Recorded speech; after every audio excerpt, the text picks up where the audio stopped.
guys had just finished having a little chat with the guardian of Oralunga, a green-scaled naga, a snake-like creature with the face of a humanoid. After she had blessed each of you with a particular magical blessing, you then all basically, I believe, were almost done with your business. If there was any questions you wanted to ask before you made your way out, now is definitely the time. I'm good here. I'm good. Gengar, were you with us last session? Yeah? Like, I wasn't here last week, if that's what you were wondering. No, the last time when the Naga was involved. Yes, I was. Alright, so nothing is a secret here. No. So yeah. Otherwise, when you guys leave, that will be the last time you see her. And with all your business and affairs in order, you all exit the shrine. When you do so, the scenery changes back to the dank, humid, towering ziggurat that you guys are currently standing at the summit of. A carved out hexagonal-like chamber that leads into what is now currently an empty, dusty alcove. When experimenting with the space, trying to walk back in to where you just were, you find that you are unable to re-enter again.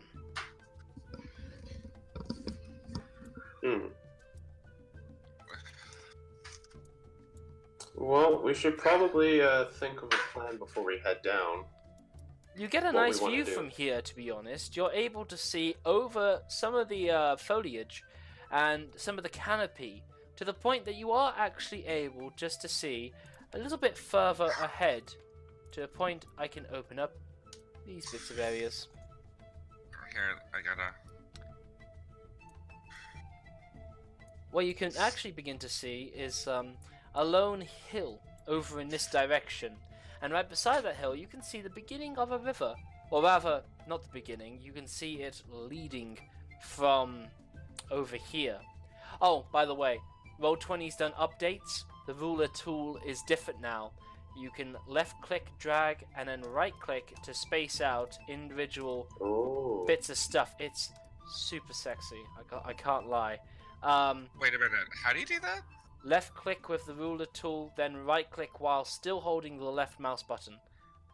So left click, drag, hold, right click, move on, right click, move on. Yeah. What? Oh, sorry, I don't mean to be. No, please, I was the same way. Toy. I practically orgasmed when I saw it, you know, it was just so good. Now then. Okay. When you see that river, you know, you're able to orientate yourself. You can see the Mistcliff Mountains to the west of you. And yeah, your course is your own, you guys. You have some information from the Naga to guide you, but take it away. Well, from what we understood about this new threat, I don't think we should go just yet. I mean, I don't think we're quite ready just yet. And I mean, what she said about Vorn being so close by and all, and being a sentinel, I think perhaps Vorn would be helpful to our cause, I think, if we get it to be under our control. Very possible. It is worth taking into consideration that your original employer, Syndra Silvermane, is currently re-dying from the death curse.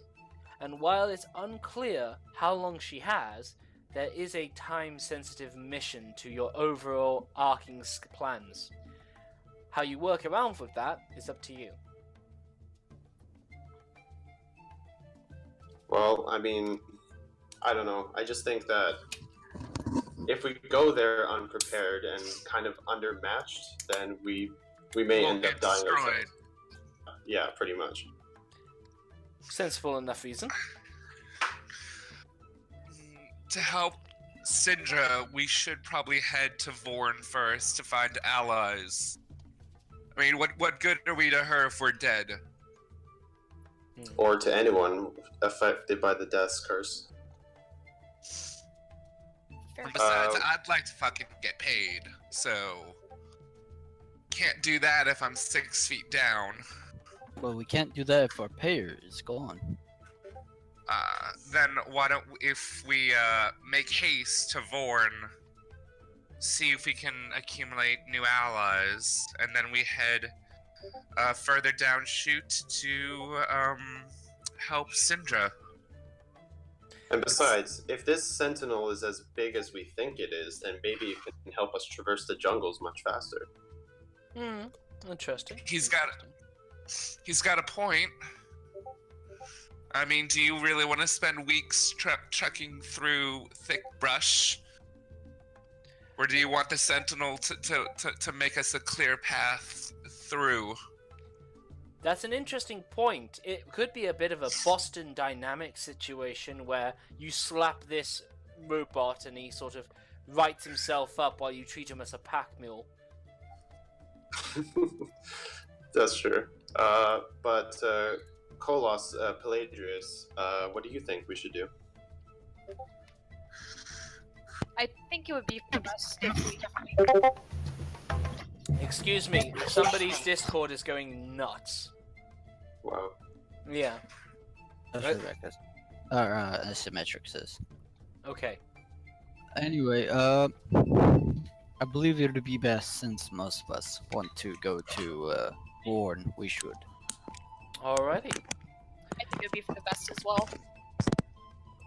Okay. Alright. Alright, so having made your decision in mind, with Vorn as your heading, you guys use your various slivering techniques, your purple and orange orchid and your red parrot feathers to manage your way down the trials set upon you by the Orlungan ziggurat, and you're meted there by Ekane Afa. No, I'm sorry, that's the Merchant Prince. I always forget her name. Echo? Eku, thank you. Echo. You see Eku there, waiting calmly by, and she basically looks to the rest of you, smiling as she goes, well, that could only mean that things went well between you, and she trusted you. Well, almost all of you. She says as she turns her gaze over to, over to Nesrin. If you remember, it matters. Oh, sorry. That's okay. I said it matters not who trusted who. We're all in this together, and we'll see this through. But we have a favor to ask of you now. Certainly. Yep. What was that favor? Eku, we decided that instead of going towards the to the south, towards the city of Omu, we decided that we're going to go to the northeast to a guardian named Vorn, and I'll show her on the map where this guardian was last seen. Oh, I know something about that region. There's a tribe of Balti goblins that roam that area. They move about. They continue to roam the area, but no, I know of them clustering in that region of the jungles. We need to get over there post haste because Omu, the city of Omu, is downtrodden with many evils that we don't understand, and the more reinforcements we have, the better. Can you do this for us? Sorry, did you say Omu? The Lost City? Yes. Yes. Wow. I don't know where to find Omu, but you will certainly be world-renowned if you're the ones to find it. Anyway, that's beside the point. Let's see if you live past getting to Vorn. Still, if you're heading east, I wonder if you would reconsider your charter to include going to Firefinger for me. If you do so, remember my promise that this whole campaign becomes free under my services. And why do we need to go to Firefinger again? I have a personal errand of my own that I need to be there. It is a long lost, well, it is a long known Cholton piece of architecture that has itself been overridden by pterodactyls and terrafolk. Terrafolk believing themselves to be pterodactyls incarnate. Stupid things. Either way, though, they did steal a personal possession of mine that I want back. And how long would this trip last us? Well, you know how... Well, it would take me less time, but as a group, we move about 10 miles a day, taking through the jungles as we go, and hacking away the vines and ensnaringness in the downtrodden canopy that we usually have to manage through. So as the crow flies, to get there would take about 21 days, while your Vaughn, as you showed her on the map, will take about 9. What if we went to Vorn first and then to Firefinger?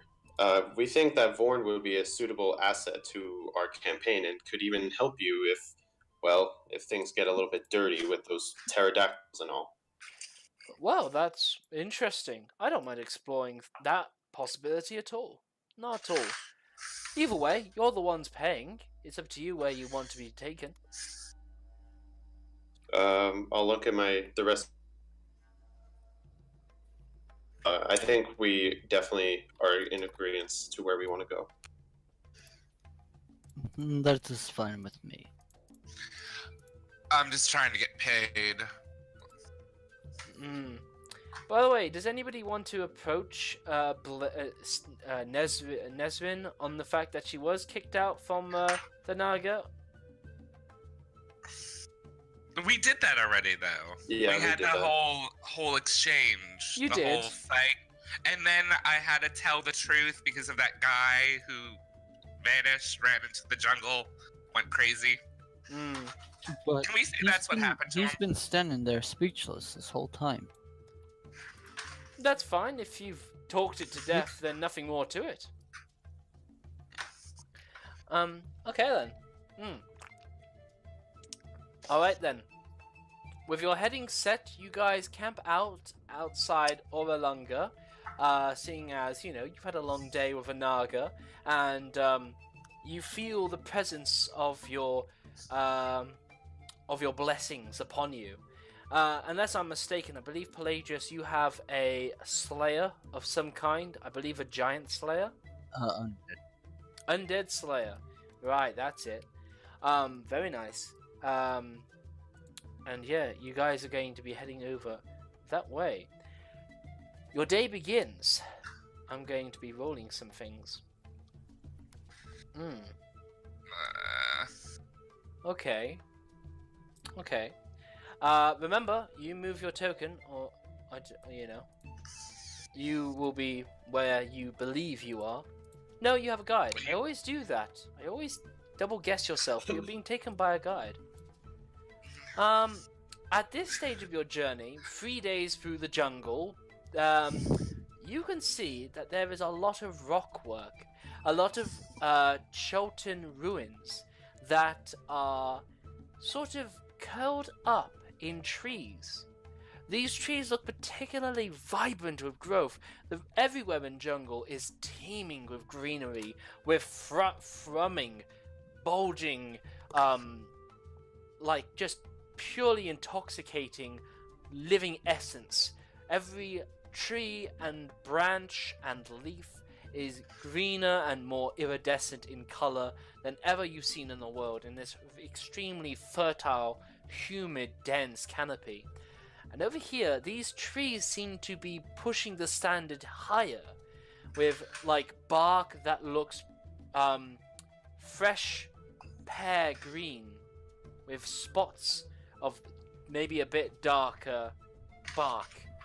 And on its boughs and across its mix-shapen bits of branches, you can see like punctured yellowish brickwork that have certain murals that have been like decayed out and have been ruined by what seems to be like an aggressive growth here. How do you proceed? I'd like to naturally, I'd like to go up to the tree and kind of decipher like how this expedited growth came to be. Is that you, Gengar? Yeah, this is Elithil. Yes.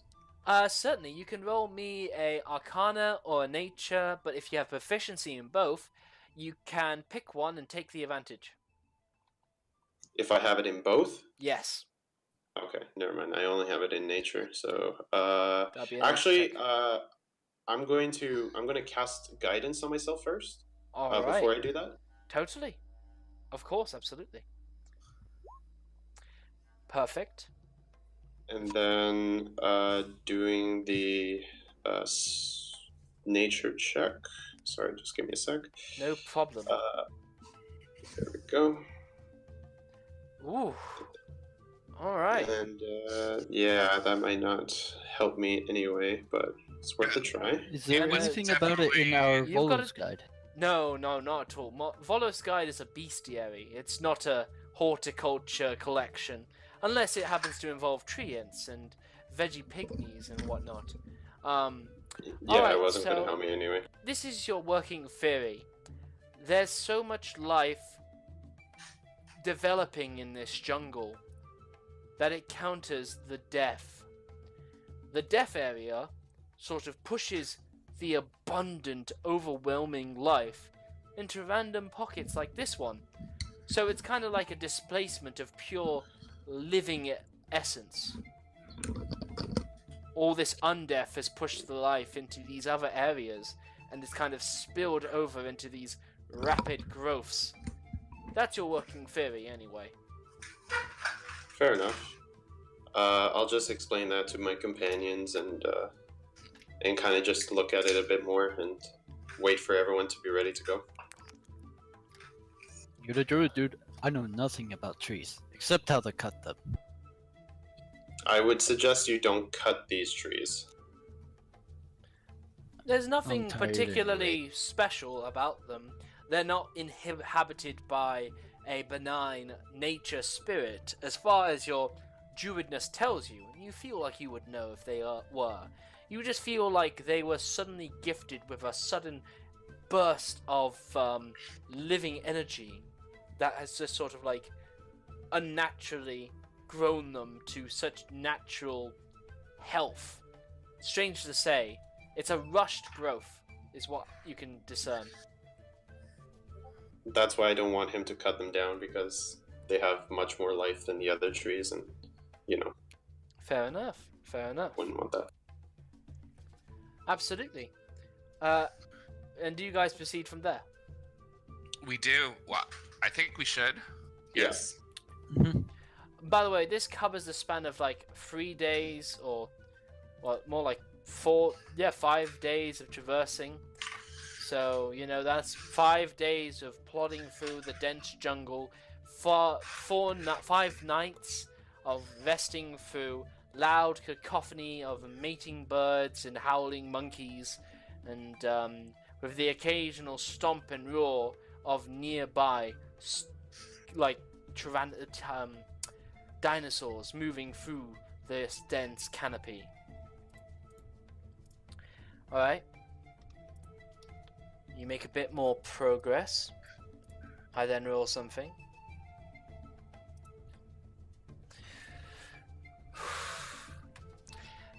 Over here, you can see that there is...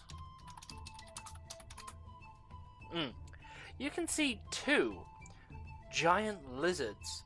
They seem to have found, or maybe have made, some broken trees, which upon they are lying across.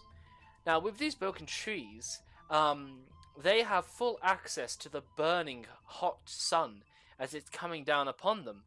And these 2, they seem to be upside down, with their legs perfectly splayed in what looks comically like the dead animal position. And how big are these lizards? Like, are These- they just like... Oh, these are giant. No, these are giant Oh. lizards. We can tell that they're alive, that they're just on their backs. No, you believe they look... Well, there we go. give me a animal handling or a perception check. I'll give him And a that will be just you, because you're asking.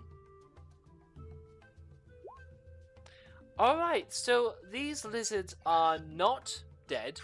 They are actually just sunning themselves and taking in the morning sun to get their day started. They are on their bellies to get them warm, and they are just sunning themselves. Am I able to consult the Volo's guide to check to see what kind of creatures these are? You can, and you check them off. Excuse me. That's me. Let's see. Bless you. Thank you very much. So, yeah, you check out the Volus guide. Aside from the fact that giant lizards are common mounts found between the lizard folk, naturally, and subterranean lizards are used as pack animals for Drow and Durgar. These are your garden variety lizards that have just been given greater length and size, with more ravenous hunger for flesh, but they are still a docile animal if, left to their own devices. They will still throw their tongue out and, lap at their eye, and at this size, and there's a note that says it's audible to hear them do this. So, yeah. Other than that, they're just chill lizards. Would you like to catch one? No, I don't think we should bother these lizards. They're But large, we can they use can be it made in our into pack next animals. race. If we race. Mm. As long as I'm Well- not racing. I'm not allowed. I Well, don't really if think you... it'll live up to Garlic Thunder. Yeah. I want one. I'm gonna go catch it. Pelagius runs Well- off that. Actually, he's gonna try to sneak up to it slowly. Okay, is that Pelagius? Yeah. Alright, sweet. Pelagius, give me a stealth check. Disadvantage, you're in heavy armor. Excellent, excellent stuff. Beep-a-deep-a-doo.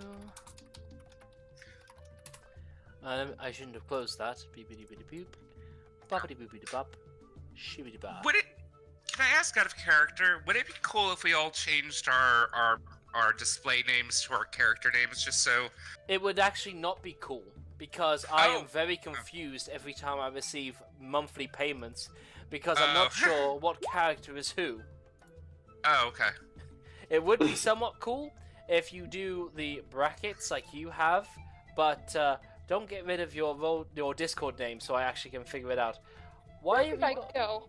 Oh, Can we do it like that with our character? Just because I forget some of the character names, and I wanted to. sure. But figure it out quietly in the meantime. Also, Very well.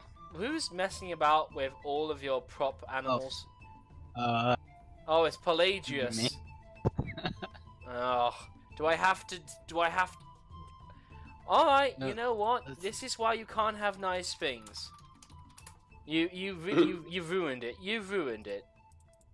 This is why you can't have nice things. Well, that's a handout. You'll have nice things until the end of the session. And then I'm taking it all away. Now then, Oh. as for this this giant yeah, lizard, it's- when you get closer, you realize his eyes have been open the entire time, but they don't move.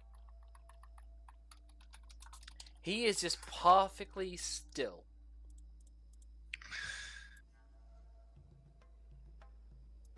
I'll just walk up behind Pelagius and I'll say, be very careful. We don't know what they're gonna do.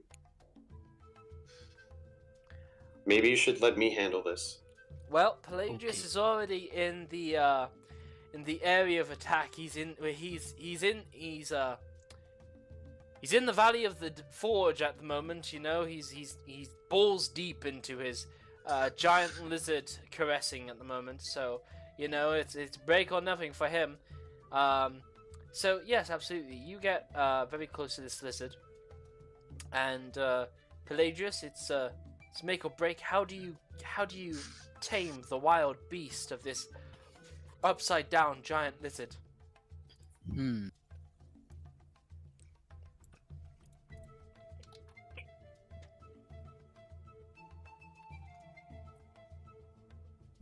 Oh, I forgot. It's a man. There. Rest now. What? Oh. Oh, you put it to Holy sleep. shit! Hit points of creatures. Okay, you cast a sleep spell. You were silent and could have been saying in that time I cast a sleep spell, but very well.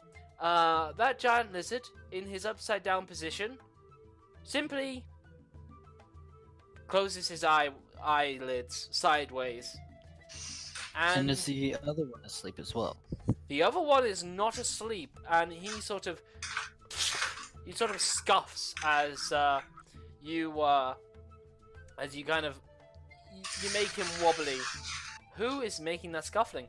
But as he kind of is scuffing his nose up, as he didn't like that so much, he does go to attack. Everybody, roll me initiative. Not yet. Not yet. What? Not yet. Not yet. Okay. Not yet. Almost. So nearly there. God, you can almost taste how almost ready for the initiative we are. It's gonna be great. It's gonna be so good.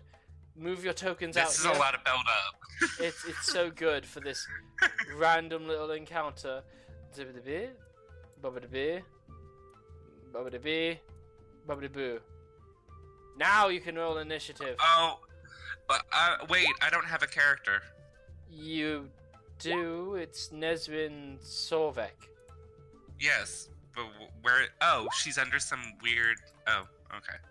Yeah, I couldn't. There was under some. Oh, health bar. Okay. They're just tiny at this Oh! scale. gotcha. I couldn't see under the health bar. Pelagius will be right up front to his lizardy boy. And yeah, this is just a mini encounter. Don't worry about it.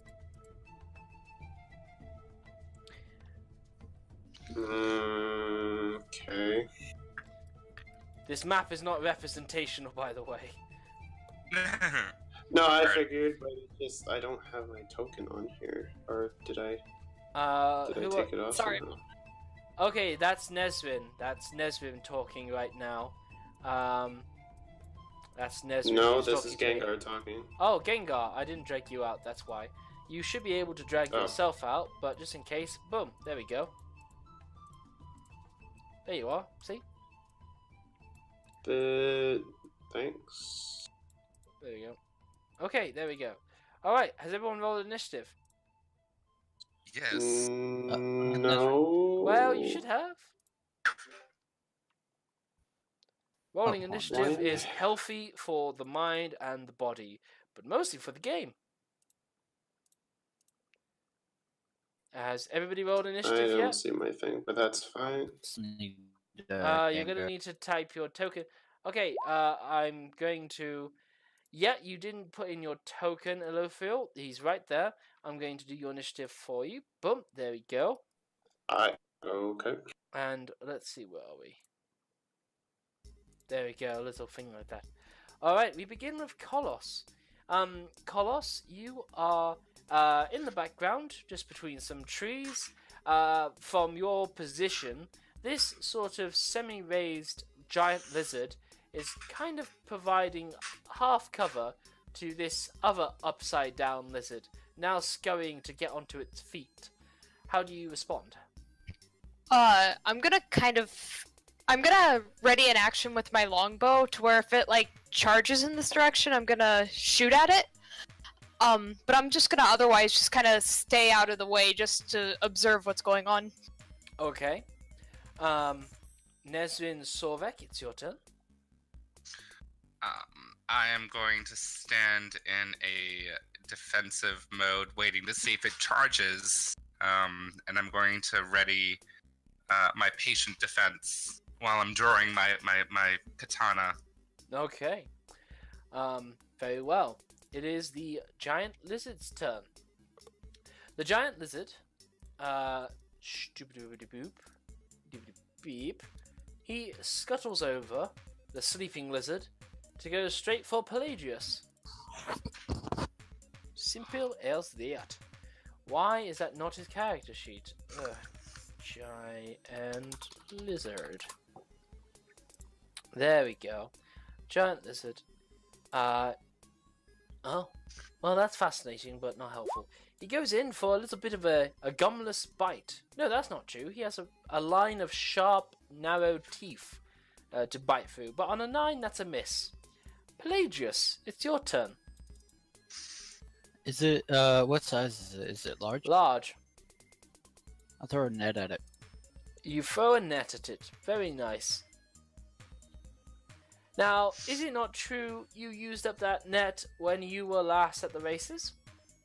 Oh, and I didn't collect it. Right. You can have You're another. gonna You had more than enough shopping time to get it. Okay. Net is a range attack. I don't have it in my attacks. Now, if net is a ranged attack, you're going to find that you're throwing this at disadvantage. If it does require a roll, because you're in melee with this creature. It does. You're right. Alright,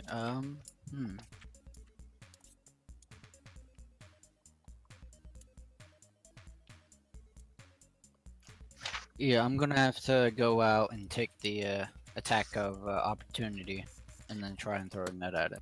Very good. Yep, it's going to do exactly that. Try to bite at you. Misses on a 16, because your AC is 20.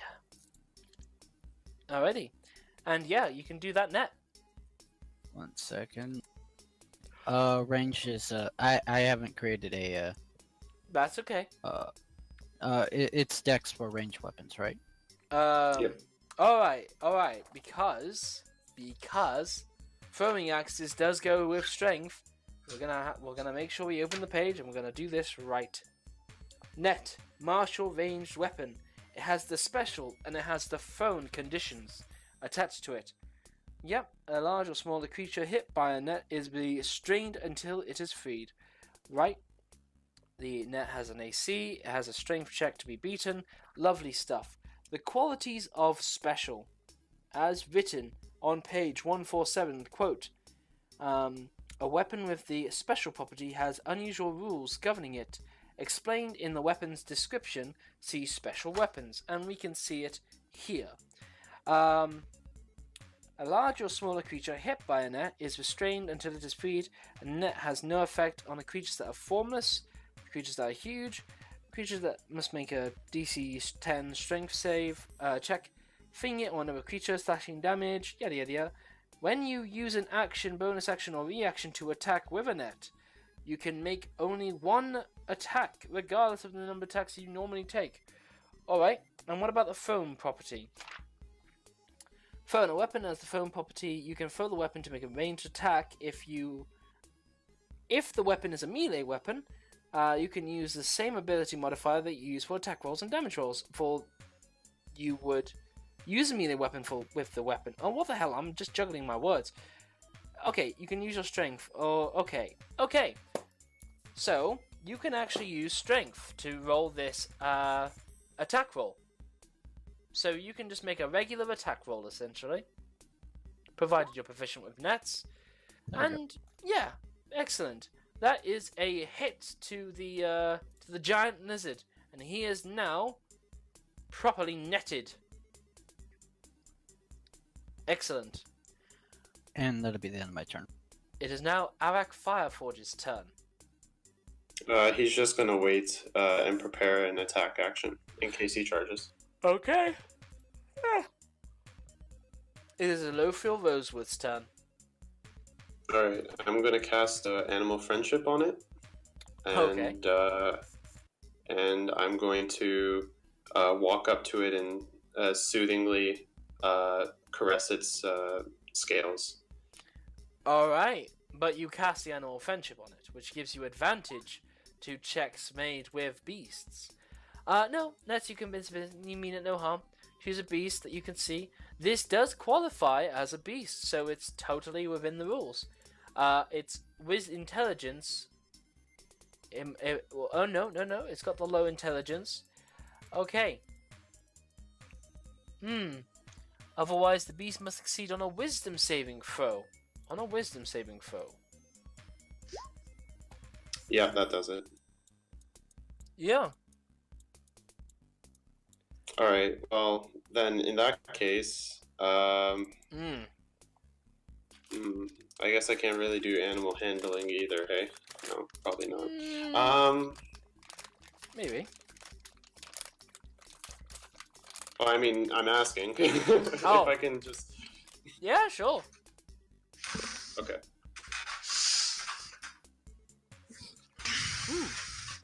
Excellent. This will be a disadvantage because you tried to manipulate it with magic, but also it doesn't actually understand what that means, so no disadvantage.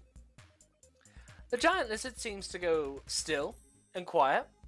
It, as quickly as it snapped out to Pelagius, it's already quieting down and going still.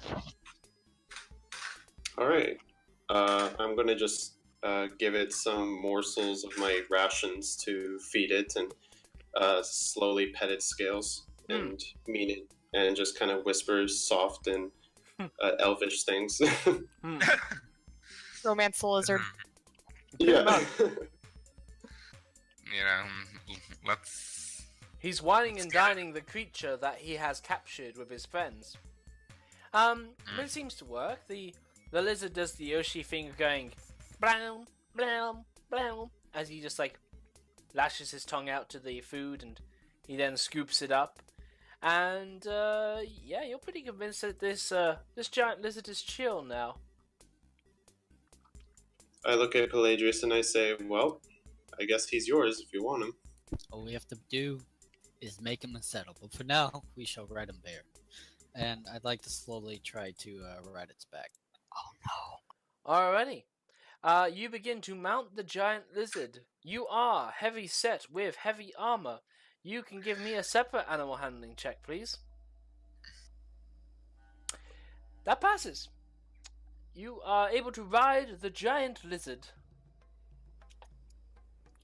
I shall name him Yoshi. Oh, of course. Is the other one just like sleeping there? Yeah. Yeah, he's Alright. just napping. Why have one giant lizard when we can have Can we all ride on one lizard's back? No, absolutely not. especially not with my fat butt. Mate them. Make the... No. Do we want another giant lizard? We'll need two if we're gonna use them to traverse the terrain. Not all. There's no point in having the giant lizard if we're still gonna be on foot. Well, how much can the other lizard, like, can it carry the rest of us, or is it like,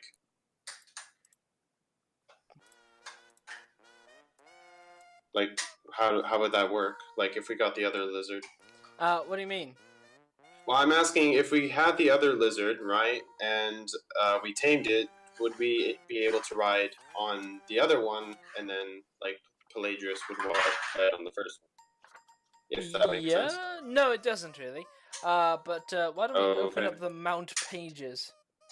I don't know what this Yoshi's New Island music is. It really doesn't sound like anything I had in mind, and I'm already regretting it. But I'm opening the book, looking up for mounts. What we're asking is, with the entire. What the hell is happening with someone exploding their kitchen apart? That's Alrighty. definitely not me, so. Okay. You were just saying. Are we able to?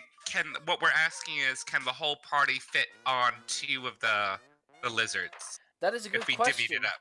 That is a good question, which I'm hoping to solve on page 155, as this is a large animal, and I want to be correct about what actually fits onto a large animal. Mounts, barding, saddles, braces the rider. You know, I'm already done with this stupid music. This was a bad idea. This was not the Yoshi I was hoping for. There we go. Right. Is that all I get of mounts and vehicles? Good mounts other than here listed. Pegasus, Griffins, make about barding. Vehicle proficiency. If you have proficiency with a certain, you can add your proficiency bonus when making checks. Road vessels. Yeah. Unfortunately, it doesn't really tell me about mounts and services, so between the two lizards, They're large. Each giant lizard can take 2 riders. Okay. And then that settles it. And we should probably You take just the have other to lizard. retain and wake up the first. Yeah, but there's- the other order. There's 5 of us though. Well, Then we can get something later. I like pterodactyls. Eku can ride well, she can walk. I don't mind walking or swimming as long as I don't get left too far behind. What is the movement speed of the lizards, by the way? Good question. They move at a base speed of 30 feet, but they can also climb. Gotcha. Ooh.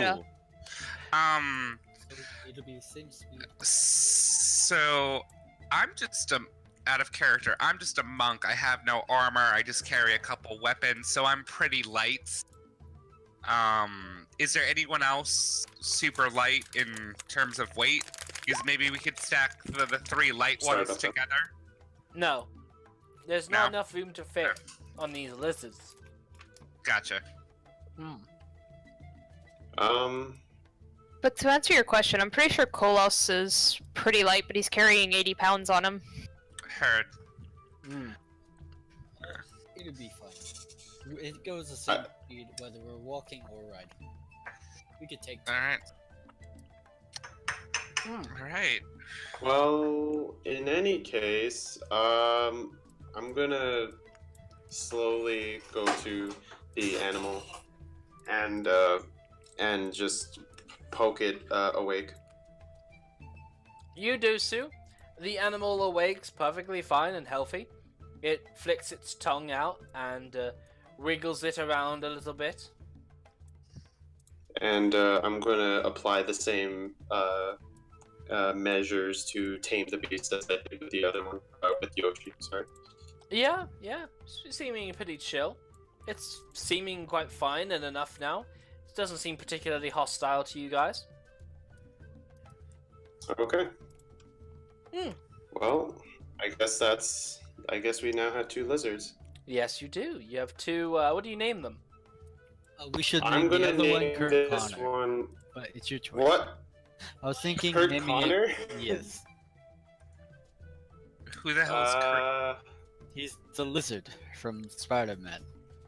Oh my god. No. Story is told. Oh, wow. I don't don't think want we- to. I don't want I to don't- think of Spider-Man.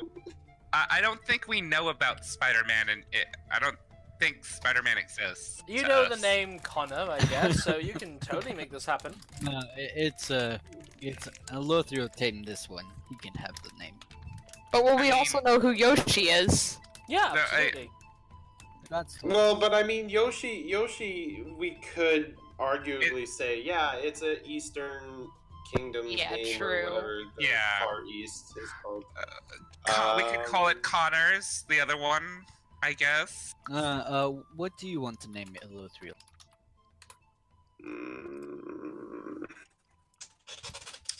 You know what? We'll keep with the theme. I'm gonna name this one Tao Tao. because Yoshi Tao Tao because since we named the other one a Asian or Far Eastern name, I'm gonna call this one Tao. Okay. Okay. The upside down And- one is Tao. Yay! Let's get on going then with our Yeah. new lizard friend. Certainly.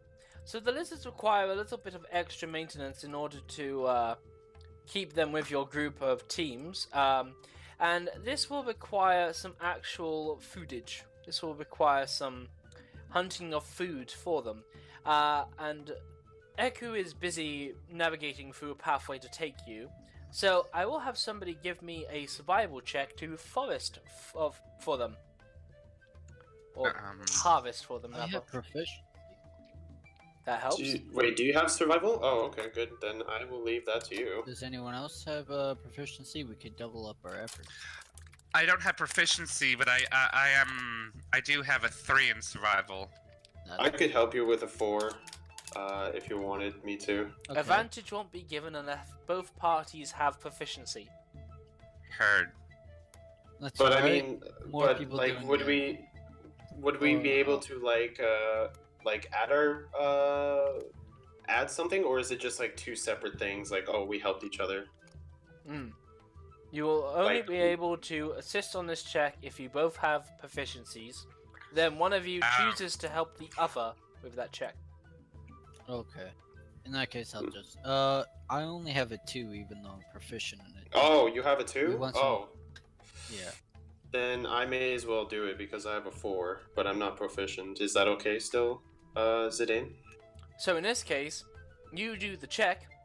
Pelagius helps you, and he's proficient, so you get advantage. Oh, wonderful. There you go. Okay. Mm-hmm. Then I'm fine with that. Let's do this. Alright, so you take the 13.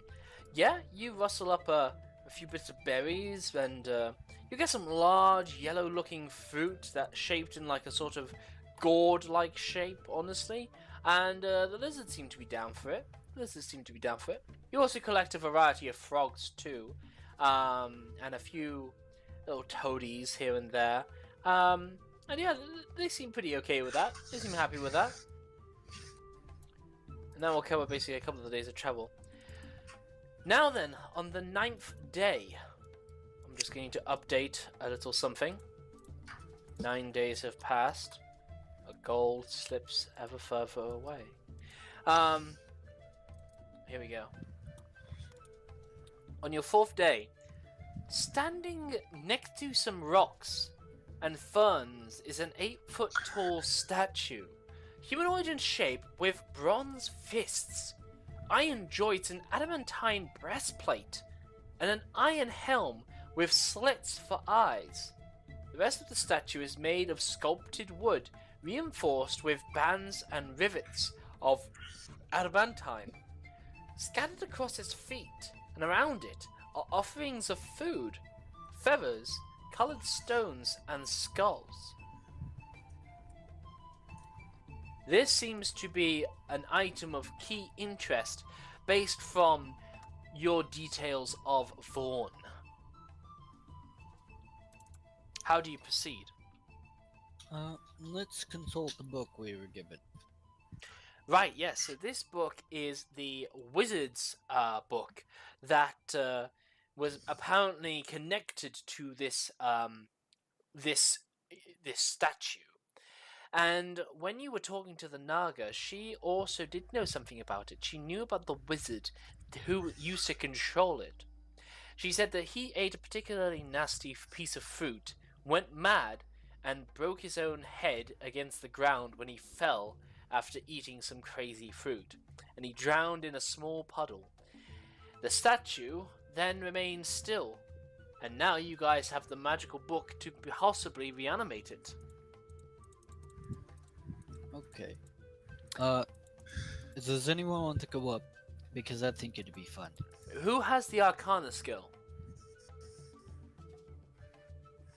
The answer can be nobody. I just like a quick answer.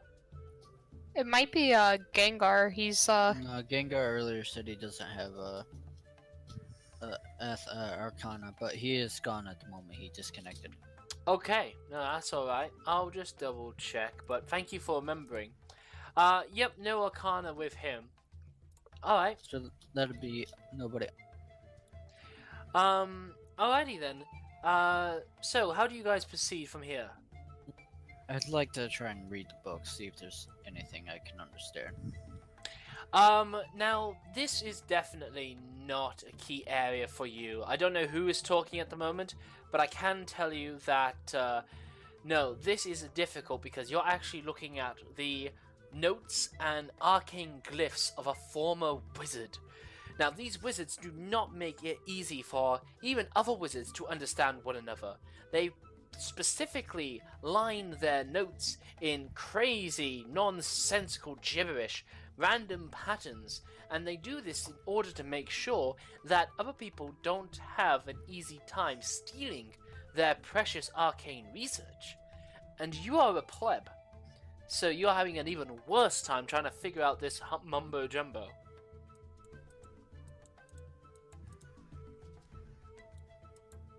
If only Eldeth can help me with this.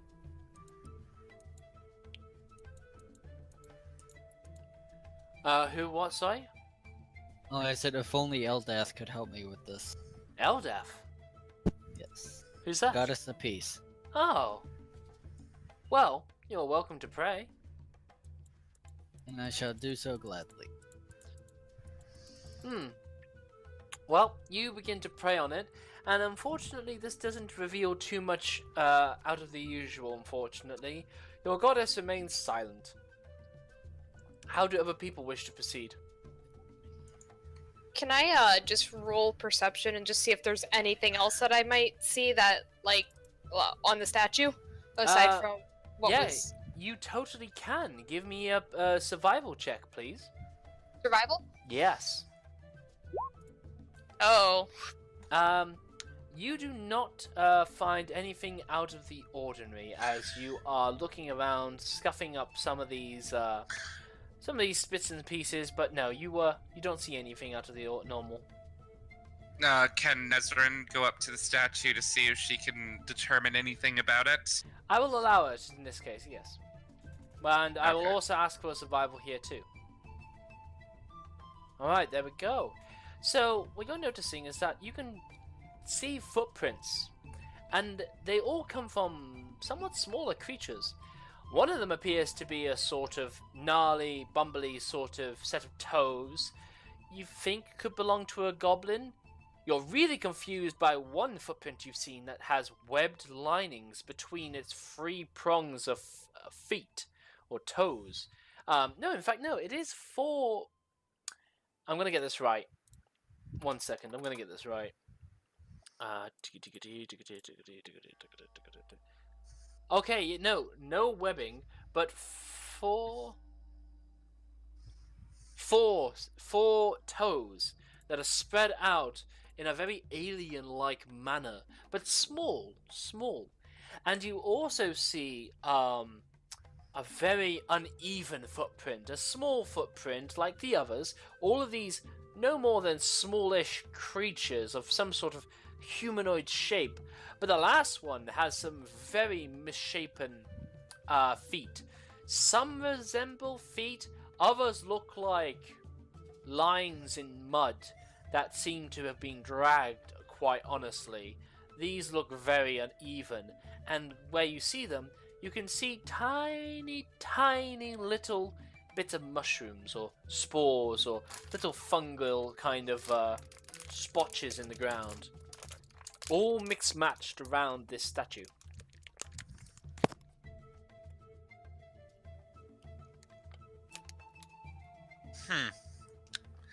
Can I tell how old the tracks are?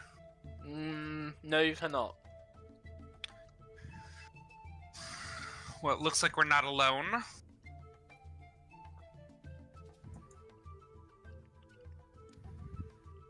I'm focused on praying at the moment, so I don't hear them. Very good.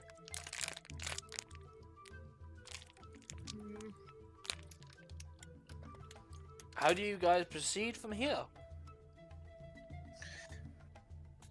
Well, we can't use the book. I'll try something.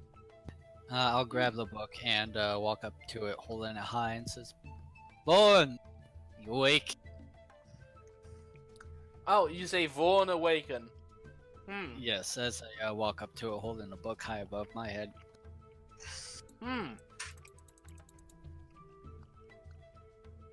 Let's see. Okay. Just gonna go back to Wakanga Otamu for a second.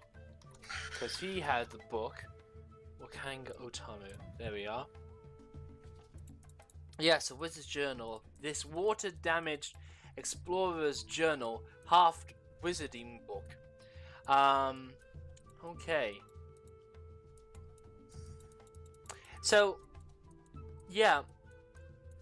I forgot to mention this as part of your earlier browsings of the book. The book does actually have some written comment in it. The unnamed author does make many mentions of his traveling companion, a shield guardian named Vaughn. And you guys are basically at what you believe is his shield guardian. and it makes mention that there is a amulet. This amulet is a thing by which to control Vaughn. It is a necklace, magical item, that essentially is used to control Vaughn, and it is not around here. And your goddess sort of has your book slip out of your hands and opens up right on the page that the god forgot to tell you about. Let's put a damper on things. Hmm. We should have asked about that. Now, what you probably can think of is that there's an amulet missing, and there's evidence of several tribes people having been involved with this statue. I'll leave the rest up to you. You can totally Maybe- walk away from this, by the way, but, you know, if you all we have spent track- 9 days to get here. Yeah, if we try and track him, we might be able to find the gem to control Vaughn. But we did gain 2 allies out of this journey, anything. So if we leave now, it's all for naught. Okay. So what did we? So Are- We found some curious tracks around this statue. And the only way to activate it, to control it, is to get this amulet. And we assume that it is on one of the persons of the creatures that were around its base. okay, and could we perhaps track this beast? We could, but it might take a while, and we still have a mission to do. True. It's arguable you've come this far already, though, so why not see it all the way through? What's more, it wouldn't be too hard to start off with a general bearing. This general area, unlike the rest of the jungle, has had a sort of clearing made from it. Apparently all the various creatures that have visited it have been sure to keep it sparse, and to keep it free for anything else to come out and come by, basically. You know? I think we should at least try and track down this beast. I think I could find a way to track it down, especially with my wild shaping too. I can find tracks much easier. Go get them, boy. Huh. Don't call me boy. Boy. Yes, tree. Call him man. I am older than you. By, 150 years. Well, old man, why don't you change to a dog and sniff it out for us? Please. He Sass smiles at today. Kolos. He smiles at Kolos for the please, and he does so. Some sass coming out now. The jungle's getting to you guys. Yeah, so I'm gonna shapeshift into a dog. How do Or you a have a mastiff, collar? I should say. What? Sorry. What? Oh, I asked if everybody had a collar. Oh my Very goodness. funny. Nesrin checks to see if she should take her belt off and just tie it around his neck. Oh my. I'm gonna start barking at that. Why She settle kinda- for that? You can start attacking them if you really want, you know. What? No, I would No? not do that. I would not do that. Oh, I'm just saying, you It's know. alright, it's alright. I only kid. I Track only the- track the footprints, please. Yeah, so I'll definitely tap into my hunter sense and try to figure out the scent or No. anything that could lead me to who has it. Now, if I'm right, dogs get advantage on perception checks made with sense and whatnot. Yes, I believe so. Mastiff, yes, advantage on wisdom perception checks that rely on hearing or smell. Exactly, right. So, you're not going to be spot on, but you know you have a bearing, and you know your bearing is towards the northeast, and you believe that goes on for the next, judging by how weak the smell is, and how far the creature, presuming it continued to go in this direction, went, it must have taken 4 days. or so to get that far. So you think it's about 4 days away in the northeasterly direction. And that's for me sniffing out the tracks in the general direction, or Yeah. okay. Well, then in that case, I shapeshift back and I tell them this information and Alright. ask them what they think we should do. I think we should go Let's get after track. it. But first, let's make sure we keep in track of which direction we're going. So, sun, moss, whatever you all are good at. Well, you have Eku for that. Awesome. Alright, let's get tracking. Let's do it. Alright then, certainly. So, what's this? Become a bear and have some jewelry. It's quite literally a bear ring. That's yeah. Okay. I feel like I'm missing the pun there. And then- Bear ring. Is it a bear with a ring, so it's a bear's ring? A bear's ring. I understand bearing with a difficult situation or something like that, but Because you said it's a he had a simplified- bearing towards something. a bearing Like towards something. As in, like, a direction. Oh, it was a stupid on I getting finally- a bearing on which way they were going. I finally understand now. Holy shit, I'm dumb. No, no, Right. no. No, I It's think fine. Frederick's dumb. Yeah, Frederick Oh. is dumb. What a It's great, like- I really like I'm allowed to. what a great It's more bail like for a- me. a- It's not my A fault. It's sailing Frederick. term, right? That's like a sailing term to get your bearing, right? Yeah, it's navigation. Yeah. Okay, awesome. Okay, Frederick is dumb. alright then. Dee. Okay, let me just read a bit. Ooh, interesting. Okay. Refers to. Oh. Okay. Okay.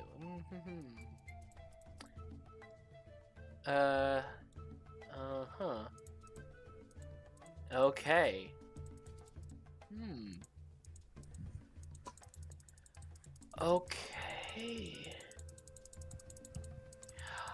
Alright, let's see.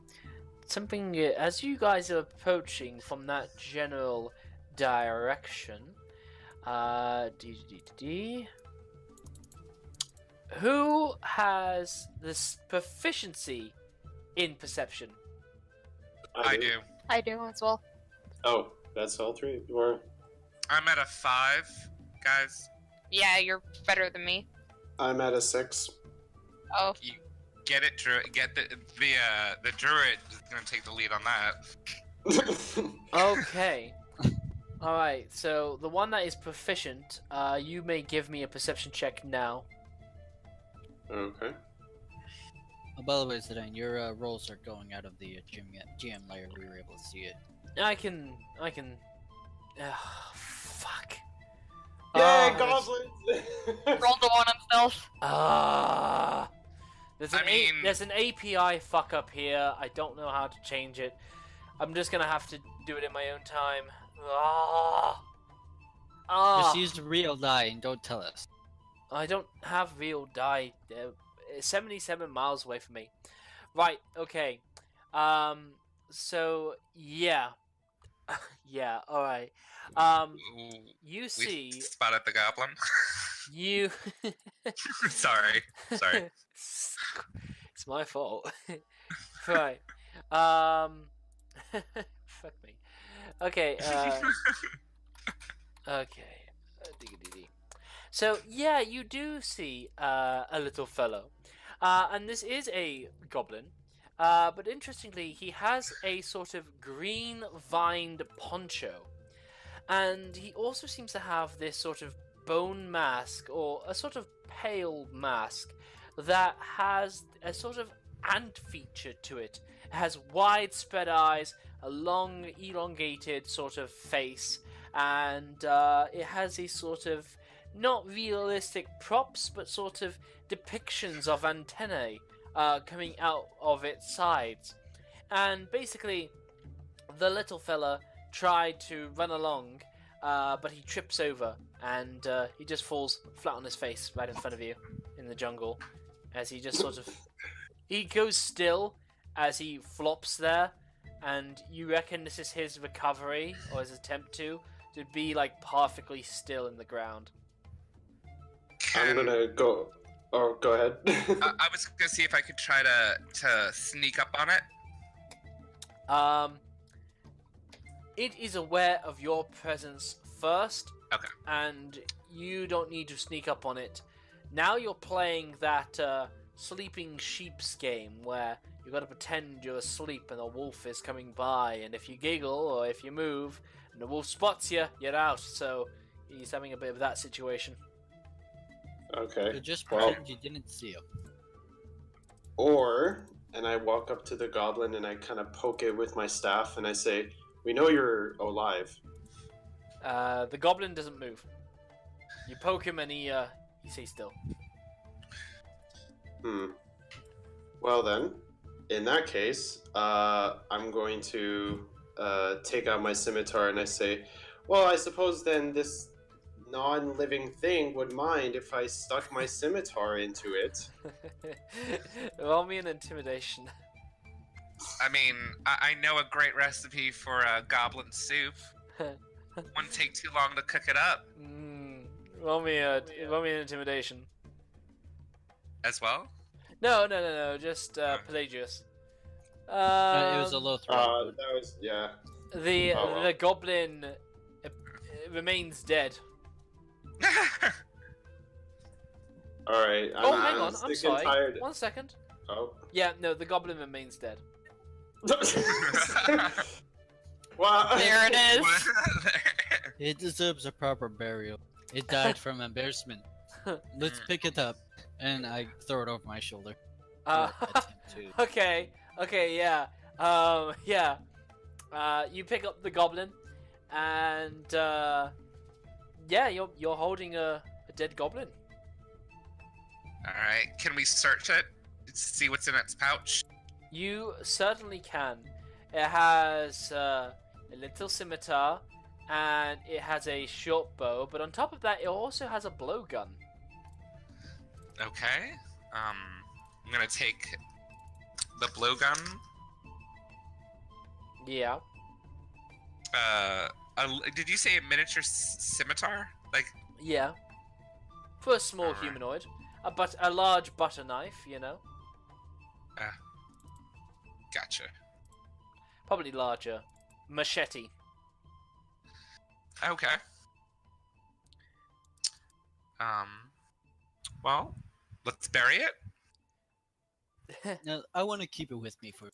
Maybe cremation would be the best route here. I think that would be the quickest. Yes. Okay. So can I don't think it's gonna get up though. Yeah, We seems. just take it with us. If we spot any more goblins, they can take care of it. very well then. Nice. Let's Okay. keep moving. Okay, yes, you have a little goblin carcass in tow, and you just hold him around. A day passes. How do you take care of him when you go to sleep and whatnot? Can I tell he's breathing? And, like, alive? He's wearing a mask. Does his chest Does move? his chest move? Funny, whenever you go to check, it doesn't seem to. Any pulse? Um. Or is it just like, is he so small that you can't really? Thanks for making my own bullshit excuse for me. You can give me a medicine check though. Is anyone carrying any kind of chains or rope that we can Nope, no, Tie him he's no pulse. He's definitely dead. I have some silk rope. Oh, Gotta be Is it soft on strong? the skin. yeah, It's silk's pretty and strong. soft on the skin. all right then I don't know if you've We're seen gonna- that Shanghai Noon movie, but when he's like, "Shut wet, unbreakable," and then he bends the bars with it, you know.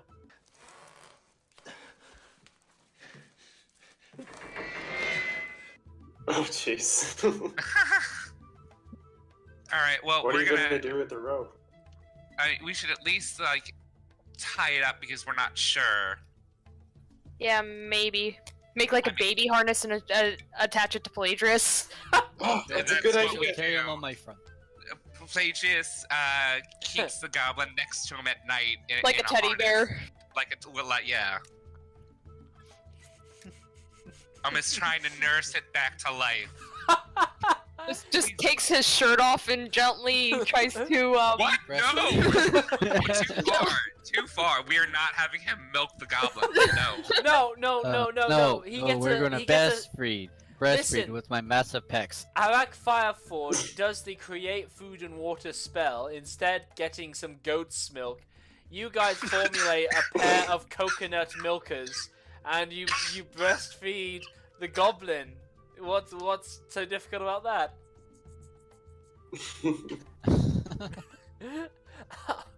Okay, yeah, you form a little harness for your dead goblin friend, and yeah, you know, he kind of flops there, arms and limbs sort of hung as he's still there. His hand mask is a little bit in the way, but because his head slumps down, you're managing all right, Pelagius, as you use him for a teddy, I guess. Couldn't we just take his mask off? Right? That's a You demon. could. That could have been helpful days ago. I kind of like him with his mask on, quite honestly. It adds a better mental image in my head, you know. Yeah. This way, if we have to run, he won't hit his head on anything. I need to take Yeah, care of my little goblin friend. Hey, you know what? He's right. You know, Let's just leave the mask on. Yeah. Yeah. leave the mask on. All right, and we're tracking the tracks, correct? Yeah. It's actually not been too Okay. hard at this point to find more tracks. You have been able to find more, and they do seem to match with his footprints, you know. And you puppet him. You kind of put his foot one after another to see if it perfectly slots into the footprints, and you can see that. Yeah, it looks like they do. And we're still headed towards the coast. No, you're heading towards the northeast, so you're continuing along this direction. Okay, That's direction. northwest where you were pointing. Okay, heard. Alright, As a reference, you kind of have this. Oh, thank you. Yeah, you're very welcome. Right then, so yep, day 2 with your new adopted goblin corpse. You continue on your backs with some giant lizards. Do any of you change up in your approach?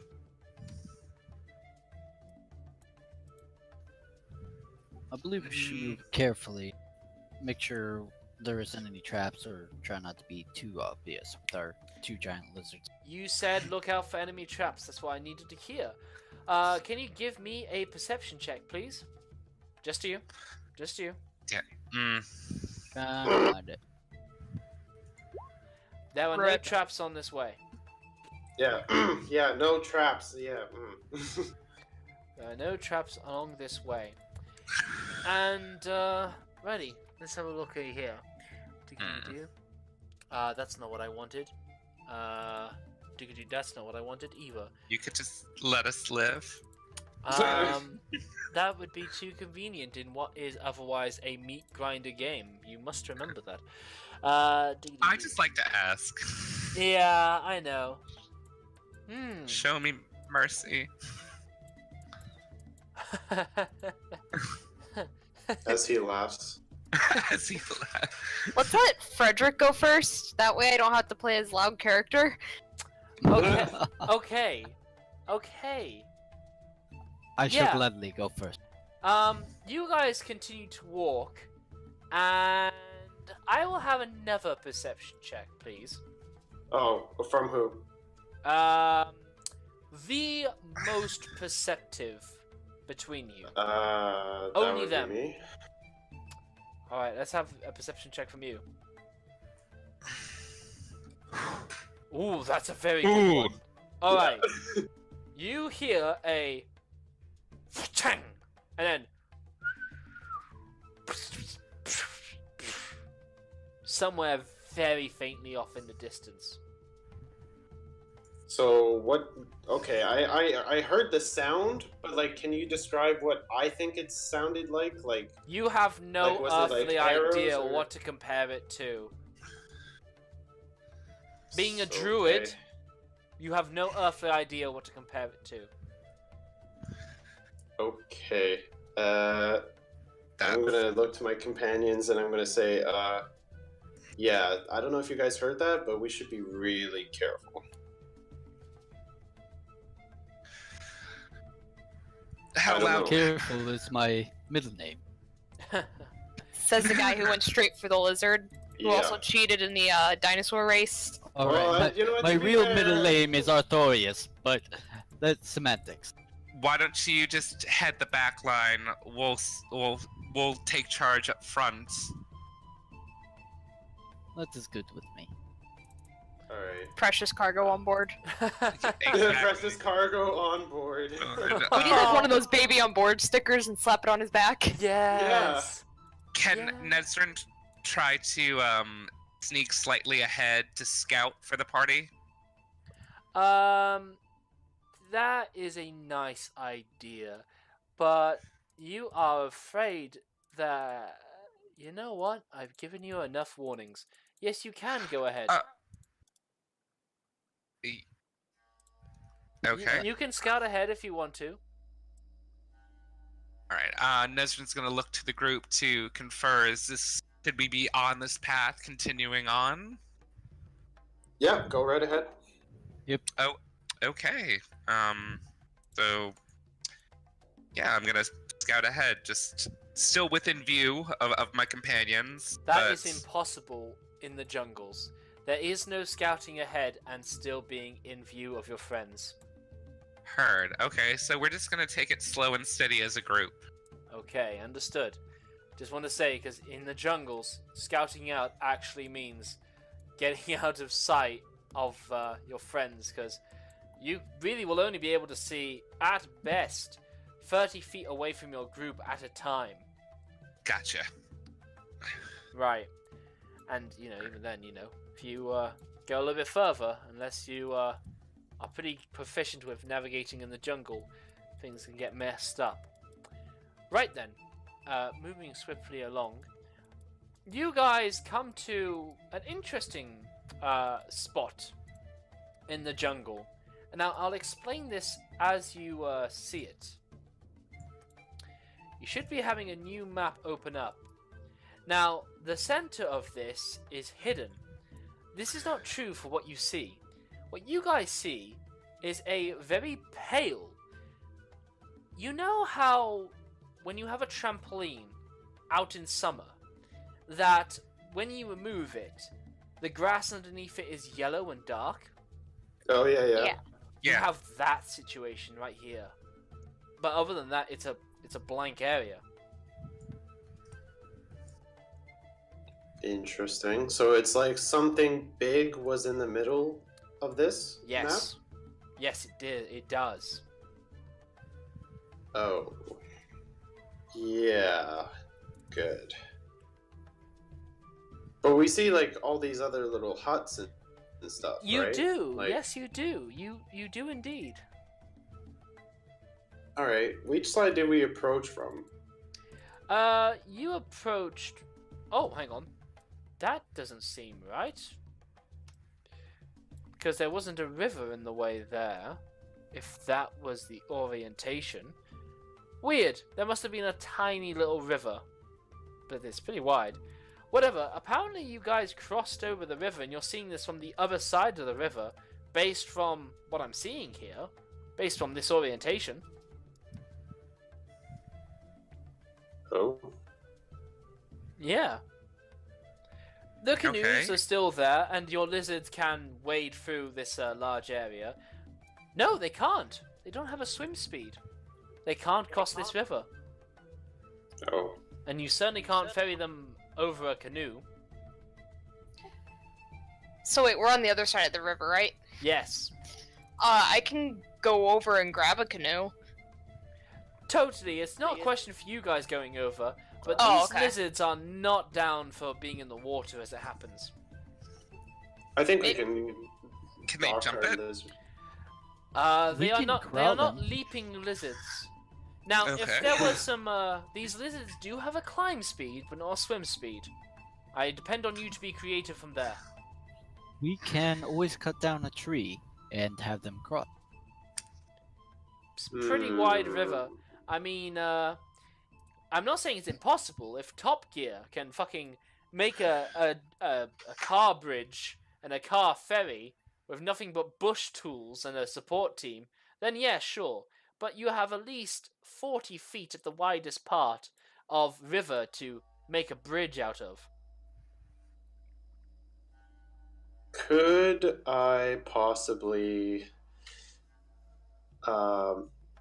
Which one is it? Could I cast Gust of Wind to push them across, like to kind of like, you know what I mean? Like what I did in the dinosaur races, basically. It is not that they are unwilling to go in the water, much like a cat is unwilling to go in water. They are not swimmers, so they are not keen on trying their luck. So if you do want to gust of wind it, they will resist it, and they may turn on you, or just like bail on you. If I Alright. cast Wall of Water, does that generate water or does that move the existing water? Very nice. clever. Very Ooh, nice. that is clever. That is really clever. Yeah, Nice totally. You conjure up a wall of water on the ground at a point you can see within range. You can make the wall up to 30 feet long, 20 foot high, and 1 foot thick. Or you can make a ringed wall up to 20 foot in diameter, 20 feet high, and 1 foot thick. Provided you follow those dimensions, hang on. Any ranged weapon attack that enters the wall space, disadvantage, halved for fire. The spell that deals cold damage passes through the wall, causes the area that will pass through freeze solid. Whatever. I will allow you, provided you follow the same dimensions listed here, to manipulate the water in front of you, however you describe to me. But you must follow the rules of the mass that you're dealing with. So, you have 30 by 10 by 1 foot of water mass to manipulate. However you should choose. And that's not enough to get them across?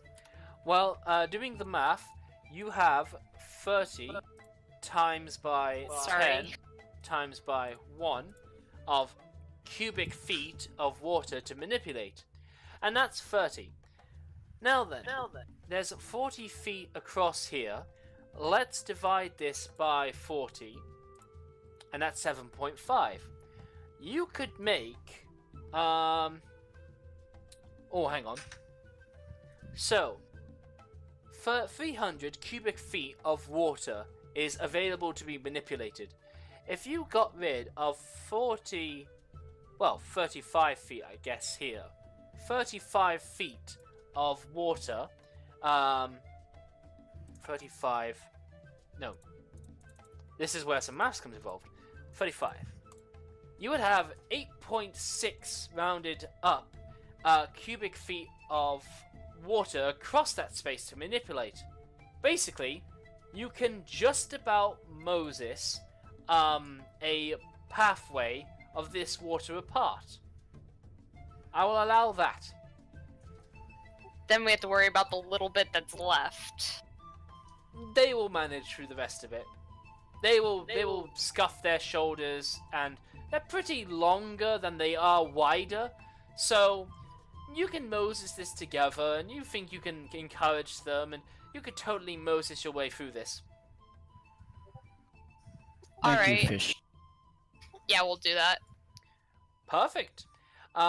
You absolutely Triton your way up if this is you casting it, and you Moses this river apart. You back up the stream for a bit as you create a 8.5 passageway a feet wide passageway for you and your team to cross through. Well done.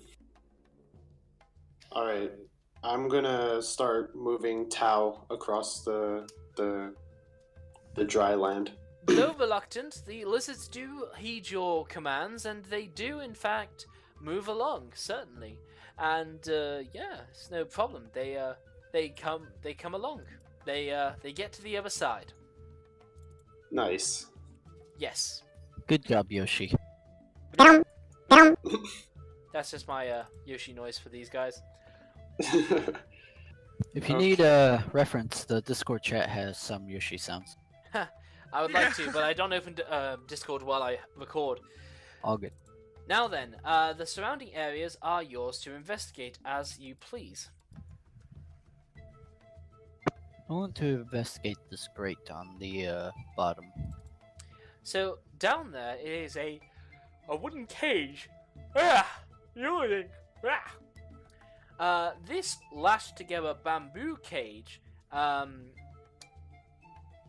is currently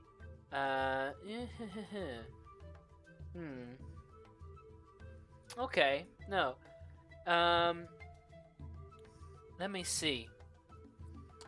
This cage is currently emptied, and its lock has been removed from it. You can see that there's a latch for a lock, but no such lock is in place. It is currently just a vacant bamboo cage. Okay. Alright. In that case, never mind. I'll keep my goblin buddy on me. Yes, How about- he continues to be dead. Let's check out that hut that's in the northwest corner of the map. Absolutely. Why the yawning? Excuse me. Ugh. So, in here, you actually find a bunch of stored food. It's a bunch of fresh meat. These are fresh.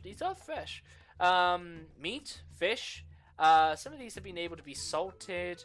And you get a bit of not a bit of veg, a bit of roots, and a bit of potato-like root-looking things that are left in here. These are definitely food. Yeah. Oh, and this hut has its doors left wide open. So it's kind of like this food is intentionally gonna go bad. Weird. Well, I would like to, before this food goes bad, make us all a good meal. Oh, totally. So I'll go inside and start collecting stuff to make food with my cook's utensils. Rad. Nice. Yeah, you can absolutely give me a check based off your cookery tools, for sure. Might be nice. By the way, these spotches between the grass are large anthills, just to mention. And you can see that there are large swarms of ants, like Indiana Jones' Temple of the Crystal Skull style, red ants kind of swarming between these areas. Terrible film, excellent reference in this case. While Pelagius is doing that, can I investigate the huge trampoline spot? I'm just gonna call it that. That's totally fine. Yeah, that's a fair name to call it. It is a blank, sparse, now yellowish area, but your attention does go to this tree over here that seems to have some rope attached to it. So,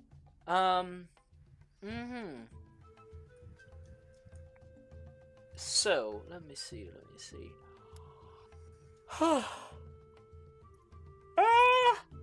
Sorry.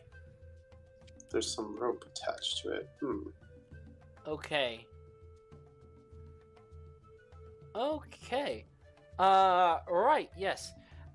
You can give me a investigation check with what appears to be a sort of bendy tree with lots of these like misshapen sort of ropes put to it.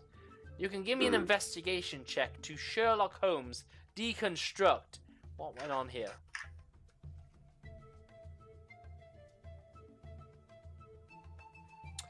That is not a good roll. That is not a good roll.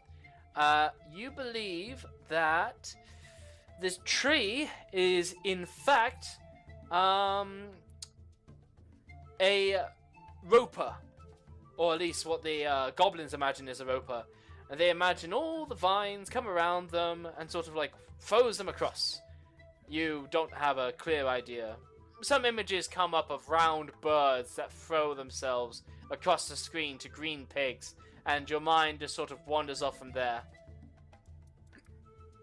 Okay. We can make a swing for a little dead goblin friend. What was that, sorry, Pelagius? Oh, we can make a swing to swing our little dead goblin friend like You a child. you could absolutely make a swing for your little goblin friend, totally. He's comfy. He's still tucked out on my chest. He's a little smelly now, it has to be said, but yes, no. Wait, so he is really dead? We haven't cleaned him off yet. I haven't cleaned his leafy tank. Wait a second, has he emptied his bowels at all? You know, What? it's a good question, and he does need Yeah. a change. It is true. He does need a change. I shall That's take him to the probably river why and he start smells. changing him. Changing his Excellent. diaper, cleaning him off. Excellent, excellent, excellent, excellent.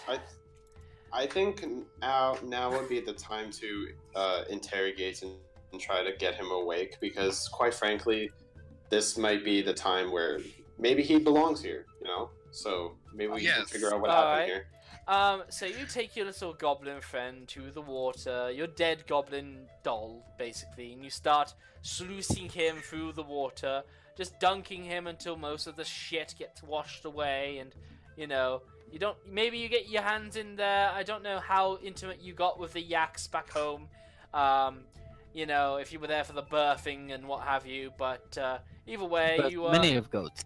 Okay, yeah. So you continue to clean this guy off. He suddenly comes alive and tries for an acrobatics! Alright, make me a dexterity saving throw. Or a contesting acrobatics. Oh my god! He tries to slip away! He suddenly thrashes in an explosion of energy! His arms go wide, his mask flips back and forth, and he tries to kick at you. His legs partially wet with watery shit as he tries to slip out. But, your training grabbing those birthed goats certainly has taught you a thing or two about a wiggly fellow. And you grab him. You grab him and you hold him still. And he can't fake being deaf now. He's had enough. He's trying. He's clawing and trying at your strong arms, and he's not having any luck. He just... Good morning. I want to start taking him to the cage and drag him over there. Yay! Can I- As you do so, he continues to go, thrashing his arms, Well- kicking about, utterly a wild, frenzied cat, being held by this bear-like human. As No, it seems like a switch has been flipped in his dead dude. Anyway, yeah, you take him over to here. Now, I've actually got a thing I can show you of how he looks. He has a mask that looks a bit like this. okay. Okay. Yeah. And so imagine that, but as well with a little brownie arms with little bits of sparse, dirty paintings, as well as, we're gonna say that underneath the poncho, he's buck naked at this point while he has shitty legs, and he's still going. Anybody speak goblin? I don't speak such an ugly language. I'm sure the little fucker knows common though. Maybe I do know common. Fuck you. You made me be a baby for so long. I'm no You baby! wouldn't take care of yourself. Why We would gave you you an not throw opportunity me to wake up. away? Why would you not Because- bury me? Why did you keep me?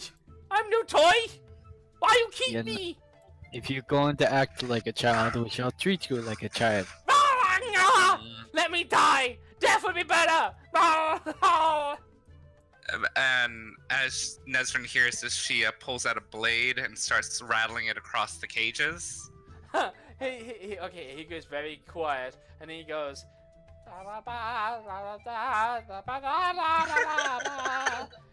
a little gobble, little ant. I work in the field, in the bow. Na na na. It's okay, little goblin. We just want to find something. Would you like to help us find something? No, fuck off. Oh, Hey guys, fuck do you think off. he would like to stick his face in the anthill unwillingly? Oh, how would you like that, little goblin? I am one of the ants. I live with them. I was molded by Ignore them. that. I was born from the anthill, molded by the anthill. I didn't see the surface until I was already an ant, and by then, I was confused. Okay, are you trying to compel Jewel? No, I was trying to read it and accidentally cast Oh, it. okay, that's totally fine. Totally fine. Why don't we just start a fire? See how long he lasts. Oh, you She don't kinda want that. I mean, look at me. Look at me. Look at me. I will smell terrible while I'm burning. You don't want any of that. No. You smelled terrible before I cleaned you. What? Ugh. Then why don't we just take a hand, show him we're not fucking around. No, there's something better that we can do. We don't want him to die of blood loss. This little body does have only a finite amount of blood. Okay, big man, I could be a teddy Yes. again. I could be small ant. I can be small ant again. Those are good times, right? You liked me as small ant. You like me as cuddly thing. You like to cuddle, yes? Yeah, I can cuddle you a long time. You can help us find what we're looking for. It is for that giant metal guardian. Oh. Do you want to help your god? Oh, the guardian. Oh, the guardian is beloved. The guardian is sacred. The guardian is the meeting point of all the small tribes of the jungle. It You see, keeps the everything safe. guardian is trapped, and we're trying to free it so it can do its duties to help everyone. But unfortunately, in order to do this, we require this gem. Okay, now things are getting interesting here. Should we trust the little cunt? He'll say It's just all about we have anything. at this point. Okay. So, no, the goblin will basically say, no. Big metal guard, you must stay. Must stay. It will stay, but it will be able to help from where it is. No. It must stay. It's beloved. 1 second. Insert post for NPC important name. Compute guessing name. Penetrate. Queen Grabstab. Queen Grabstab loves the Guardian. We all love it. We go by and we tell it nice things. We tell it about our day. We thank it for being so cool and awesome. And then we get we break other things' skulls, and then we bring it over to him, and he looks after them. And then we find pretty feathers, and we find some colorful flowers, and we put them around him, and he likes it. And he gives the goblin tribes, and he gives the veggie pygmies the mossy things, and he gives some other thing, I don't know. The frog people! He gives the frog people. He tells them all, no fighting in here, or else I come by and I smush you, and I grind you, and I blast you, and I smush you. And he doesn't do that. No, because we all like him. And he doesn't go anywhere. If he left, chaos! We'd all kill each other. We'd rip each other's throats. And he makes a point of like trying to rip out his own throat while his shitty legs are squirming in his bamboo cage. The frog people, they would hop about and they'd ribbit. Have you heard a frog ribbit before? It's like it's horrible. It scares me. It scares ants. Oh, frogs eat ants. It's no good. It's no good. And then well, the mushroom things, they just like mushroom, wiggle, wiggle, and you know nobody cares about them. But we don't want them to be trying to grow everywhere. You know that won't be clean. They'd make everything moldy. No. Guardian has to stay put. Guardian is sacred. You've made your point. Can I just try to see how full of crap this guy is? You can give me an insight check, absolutely. Oh. Be completely honest. Didn't the oracle say that they worshipped him, the Vorn, like a god anyway? So, I mean, they'll believe anything, right? But you see, it's the god who told us to get this for him. No, he'd never say that. No. No, he would never say that. He loves us. He loves the god Balti. He likes the ground. I don't know why. They're really fucked up, those frogs. And I don't know why he likes yeah, he likes us best. He likes us best, and he wouldn't leave us. He if he had anything to do, he would tell Queen Grabstab. Anyway, you won't be finding any way of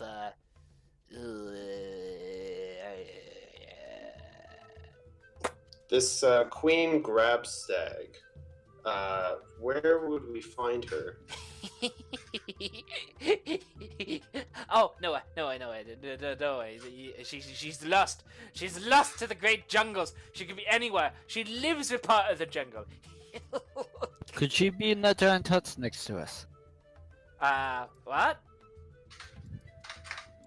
What hut? The place right next to us. We haven't been yet. I don't actually know what you're on. What's this big that's a shadowy rock. thing? That is a completely empty, sparse bit of yellowish grass. Remember the trampoline looking area? Yeah, I honestly forgot about that. That's okay. Maybe it could be under it. Well, it's not like there's a trampoline sheet there. It's just a patch of sparse, yellowish, wild undergrowth. Well, while we're on the topic, do you know what that used to be on there? I point towards the may patch. have. Can So I you try do. to bribe him with some food? He's probably hungry. He has been nothing but a carcass for an entire day and a half. So, you know, that's tiring work. You're I just welcome cooked to up try some anything. grub. Oh, yeah. Yeah, you're welcome to try anything. Yeah, let's just continue cooking this food on this fire and eat while he's stuck there. Oh, we should probably do something to make sure he can't get out of his cage, since it doesn't have the lock. Right, yes. I will be here. Do not fret. Yeah, but it would be cool if you could lock it with something. And if any of you have a thieves' tool kit, there is like a dummy lock that you basically. Artemis, where are you? Oh yeah, no, he ran off into the jungle. He was just like, my people need me, and he farted away. Did he get jungle fever and just go crazy? He Yeah. did. I don't think that's what jungle fever means. I will whatever. stick one of my javelins in the holes in order to keep it together, and you can make sure he doesn't pull it out. Sounds good. And if he does, stab him with it.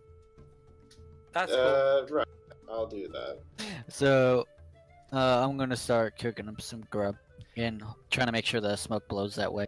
Yeah, he doesn't try to pull it out, but his hands continue to peek through the bamboo cage as he continuously tries to poke the bar, or you know, sort of just like he just continues to test it, and his ant mask sort of looks around back and forth, you know. Anyway, Every time he sticks his arm out, Kolos, like, pokes his hand, like if a cat's clawing out of a cage, you, like, poke the cat's paw. every time then he just like retracts it just like a cat. He says nothing, but he stares at you for an entire 1 minute. And then he repeats the process. You repeat the process, and you just sort of end up in this pattern for as long as it goes on. Silent, really.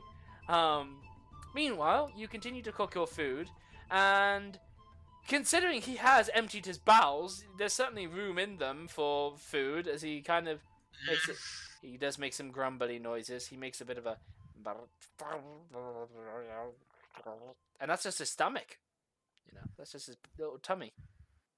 Would you like some? No! No! No! No!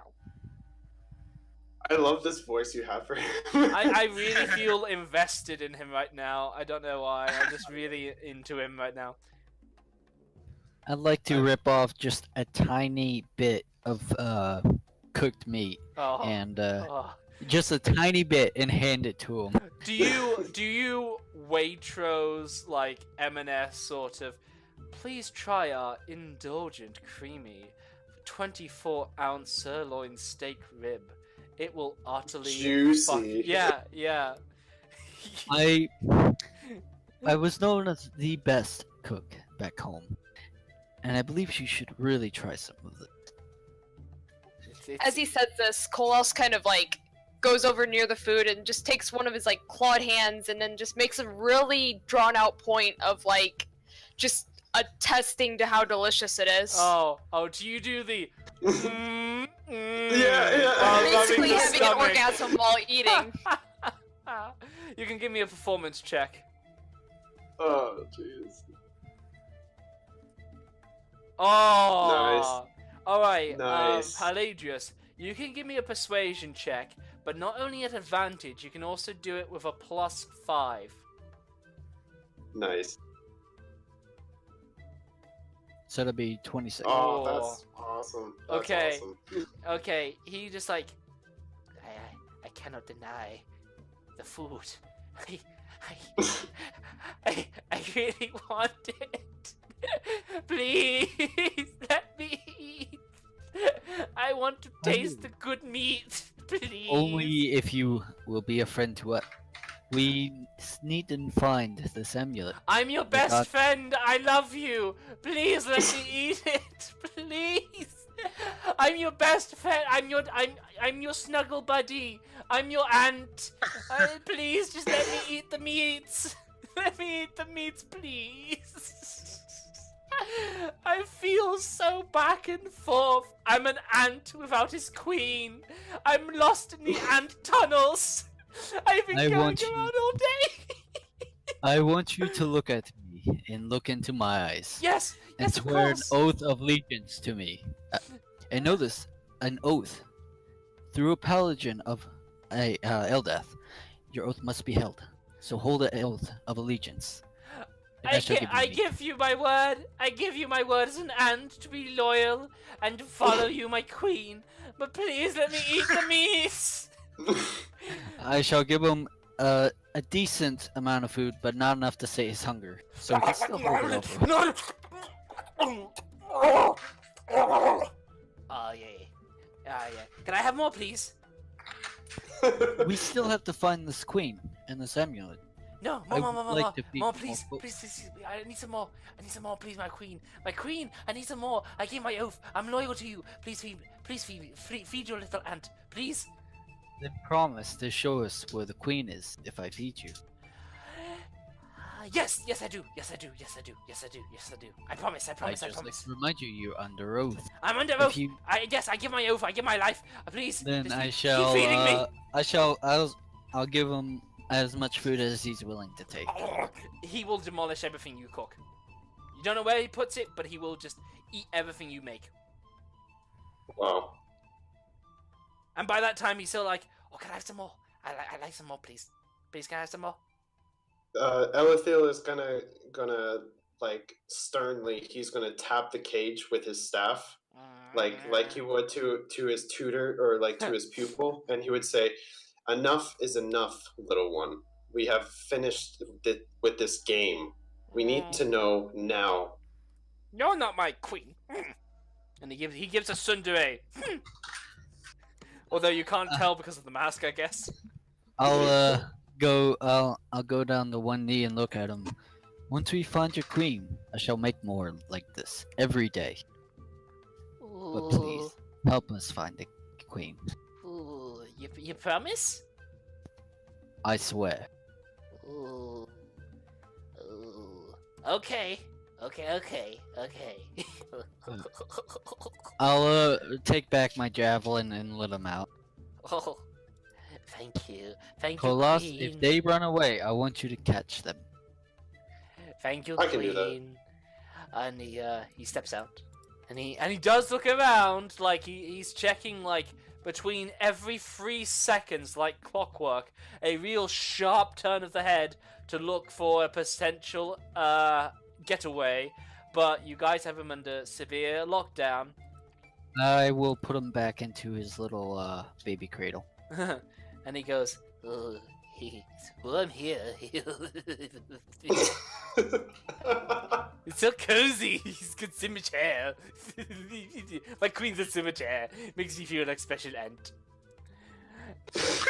You are a very special ant. You deserve that helmet. Yeah. Wait, a helmet? Alright. Anyway, Yeah. what you see is over here. You can see the rigging to the tree, and he points it out as he goes. There is a special way we avoid all the big beasties. The big things that would crush all the ants and, would really mess us up. Would really mess us up, And he begins to describe what I'm going to show to you. First, and I'm going to show you over here, as he talks from, your knapsack, and he goes, firstly, we have a large, big lily pad sort of thing. And we put ropes to it onto a bendy tree. And we lock that tree up and we get a huge tree. And then, we are like far away, like where you saw me. Little away from there. We have some wires. And a big beastie, he comes bush, bush, bush, bush. And then he sets off a little wire. And then rings. Everything rings over here. Everybody gets to the middle. We get all the buildings in the middle, and we all just like scuttle along. But we aim the tree. And then when the big beastie starts to get nearby, we release the whole building. We release it all. We send it flying in the air. If anybody's inside, they're gonna get lost, or maybe they survive. Lots of us try to get in there. We all want to be part of the ride, and we all go whooshing up. But then, yeah, we live somewhere else. We live where we land. And That is very ingenious. Elithiel is gonna have that eureka moment. And he's like, that sound that I heard a day ago. They must have left then. Where were they going? Oh, well, I didn't get to, well, actually, I know. Ooh. They went that way. They went what way? Sorry? He points in the northeasterly Oh. direction. And you're telling us the truth. Oh, yeah, He swore an oath. I swore an oath. Let's go. The queen knows. I swore an Let's oath. head this way. Lead us there.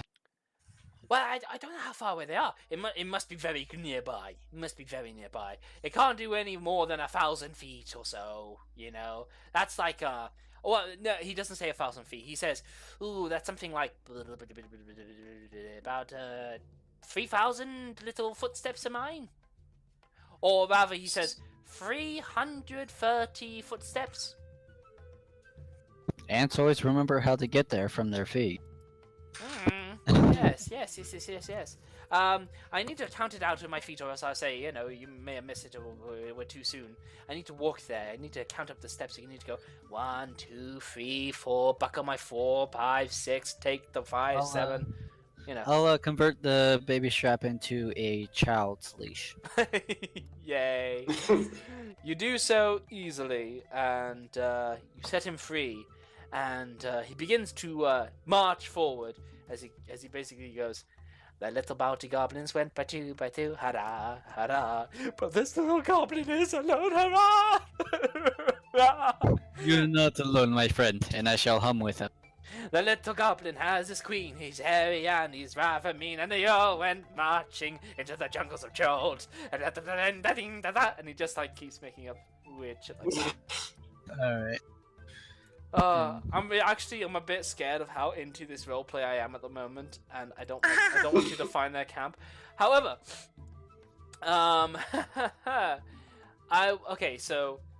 while you're marching, what do you guys ponder in the meantime? While giving me a moment here. What are we gonna do when we get there? Are we gonna like try and go in sneakily, or because we don't know if this other camp has the same kind of mechanism, you know? We can have our archer try to shoot the mechanism as to destroy the rope so it can't fly off. That's a good idea to cut off their escape. But then, if it misses, then what do we do? Well, I also can conjure up some raptors if that goes south and try to circle them. If it goes south. Or you can turn into an animal, like a bird, and peck it off to break the rope. I could. I just wonder how they're going to take a bird trying to peck at their mechanism. Might not go so well. Huh. Alright, so, continue the very important discussions. And this Queen Grabstag, we should probably keep her alive for sure. We need to know... unless she has the amulet on her, and then what happens to her is not our concern. We can try to sleep her.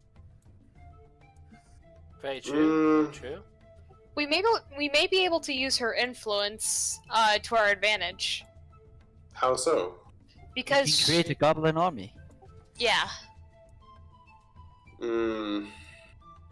As much as I really don't like goblins, that could be a very suitable asset. I mean, we already have one already. Why not have 500 We can convince more? her we shall take care of the frogs, and they shall follow us with the great god Torm, and head our way down. They will follow the god if it moves, I'd assume. I would think so as well. I'm almost Cool. done here. Kolos also has this idea. He doesn't voice it, but he thinks he may be able to like talk to them since they also seem to be amphibious. Ooh. Well, not the goblins. Goblins. The frogs. Ah, yeah. The frogs. The Maybe I can frogs. relate to them. Yeah. I love the goblin though. I'm telling about the frog people is like, and the mushroom people. I don't. No one likes those ones.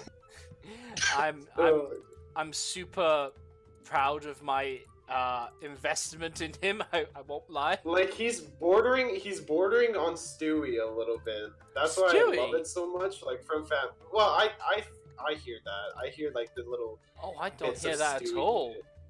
He's not I a. love I can see it a little bit. No. I can see the Stewie. He's Yeah. not a man. I mean, only like early fucking pardon my language, early episodes maybe. he's but not really. not at all in any way smart. Which Gruey? Stewie is meant to be. Okay. I don't mean like he's smart, but like his voice, like your voice. Yeah, not the personality, to just sort of like the delivery of it. Really? All right. Yes. Okay. That was. Yeah, What? not don't take don't take Stewie's like mentality, his personality, just how you're delivering it. Kind of has that Yeah. Stewie-esque like voice. yeah. That's surprising. Either way, yes. What should we call her, Little Ed? I don't know. Does he have a what name? is your name? Oh, phew,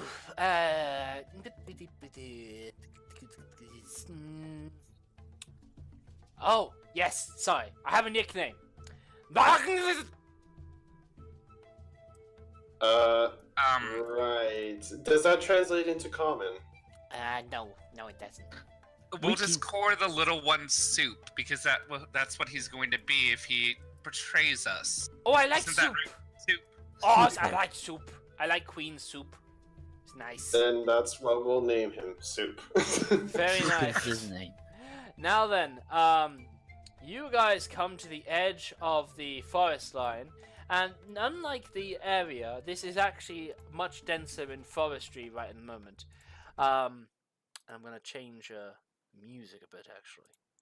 Let's see. What do I want? What's you sound like? Or not play. That's also good. Were you about to say what a cute dude? No, I was just saying, like, it's such a cute name for him, Soup. Yay! I mean, that's what he's gonna end up if he, backstabs us. Cause. Well, that's true, but I mean, it's still cute to name him Soup. All right, yeah, we got it. You can see. I mean, you'll be surprised to know it's a very similar map, but you can actually see the little lily pad, and on top of that, you can begin to see the many balty goblins that roam this area. Where are we? Token layer. Yes. We're not done. Oh. Token layer. We're not done. Okay. Token layer. We're not done. Okay. We're not done. Okay, but keep in mind, these are goblins. These aren't like, these aren't We're also, dinosaurs. we're not trying to kill them. We're trying to turn them into our personal army. Oops. Plus, we have Soup to bring us in. He's one of them. Okay, let's see.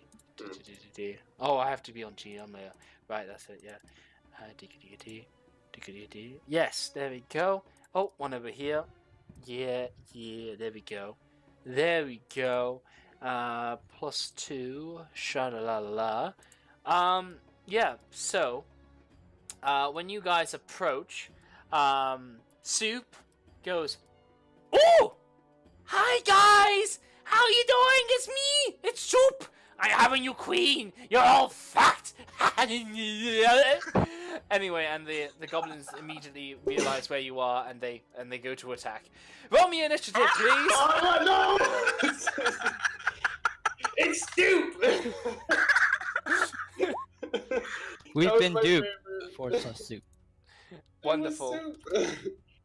I mean, at least he was on our side because he said his new queen was gonna kill them all. Fuck us- fuck Anybody him up, got? Anyone want to give him his weapon back?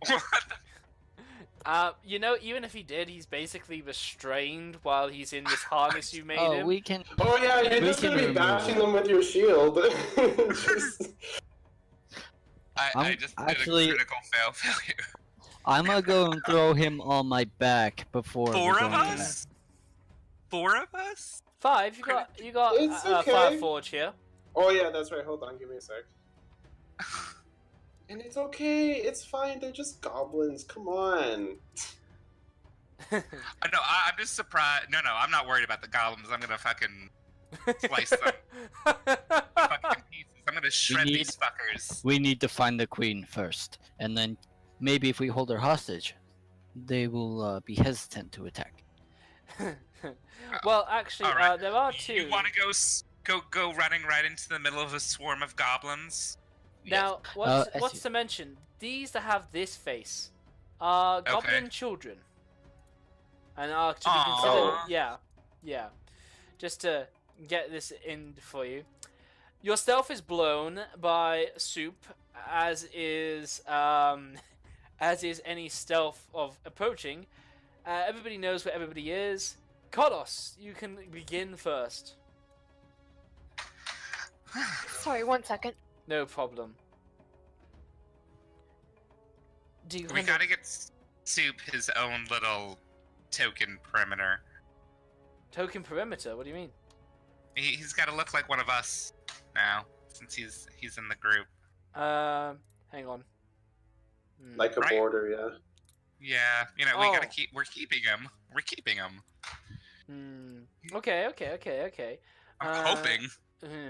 Let's see. I mean, unless the little feck runs away, then we're going to fucking cook him. I give him but- a little glowing aura. How does that look? You know what? Yeah, I mean, that's not a great color. What can I do? How about a blue? How's that? That you can notice the blueness to his redness now. I can't really. I don't see I'm- anything. Refreshing to check. Oh, well, it may not be a visible thing, and that's fine. That's just a shame. It's alright. We'll just keep track of him. Yeah. Okay. All right, so I'm going to take a dash action and 1 second, I'm gonna calculate this. Sure thing. Remember, you got I'm the gonna- ruler tool, so you can do a bit of this and a bit of that. Yeah.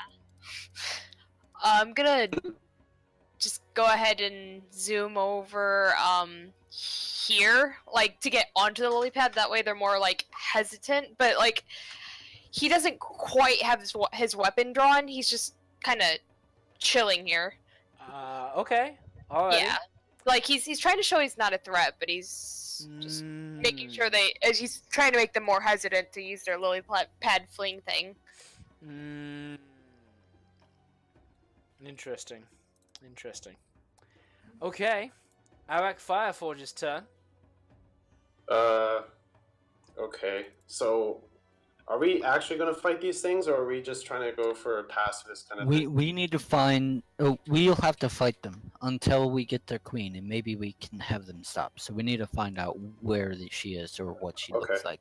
Okay. So, Arak, where is the... There it is, okay. Snap to center, okay. I can't really move. Oh, I can move there, I guess. Okay, so Arak is going to move up to here, and he's going to smash that goblin with his... What does he have? He has like a mace or something? No, I don't want to do a performance check. A mace.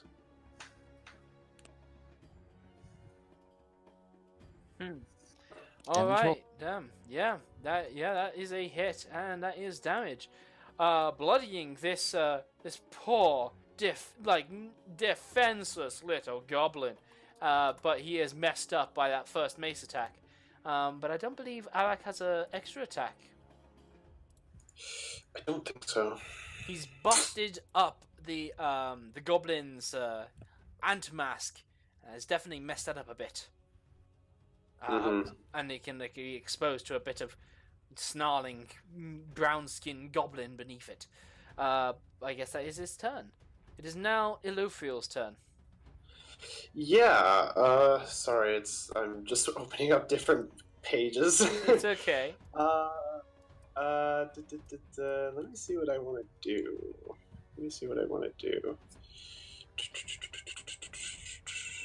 I want to... Get away? No, absolutely not. I'm gonna move 30 feet. I'm going to... Elithio's going to run up to this goblin, and while he's doing that, he's going to cast a little spell called... He's going to cast a little spell called... This one... obviously at that level, because that's the only one I can do it at. Okay. Ooh. Yes. So you you put your hands together in the air, threateningly, like you're about to have a blade. The goblin looks confident because you seem insane without a blade in your hand, and then the flame grows from your grasp in the shape of a scimitar, and he also evacuates his bowels before you. You do this as part of a bonus action, so you can attack on your regular action.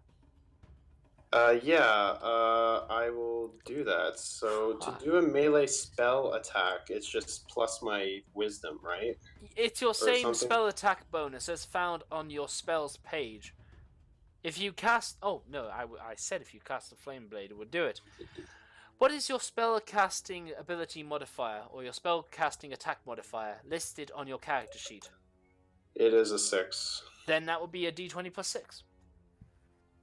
Alrighty. Slash.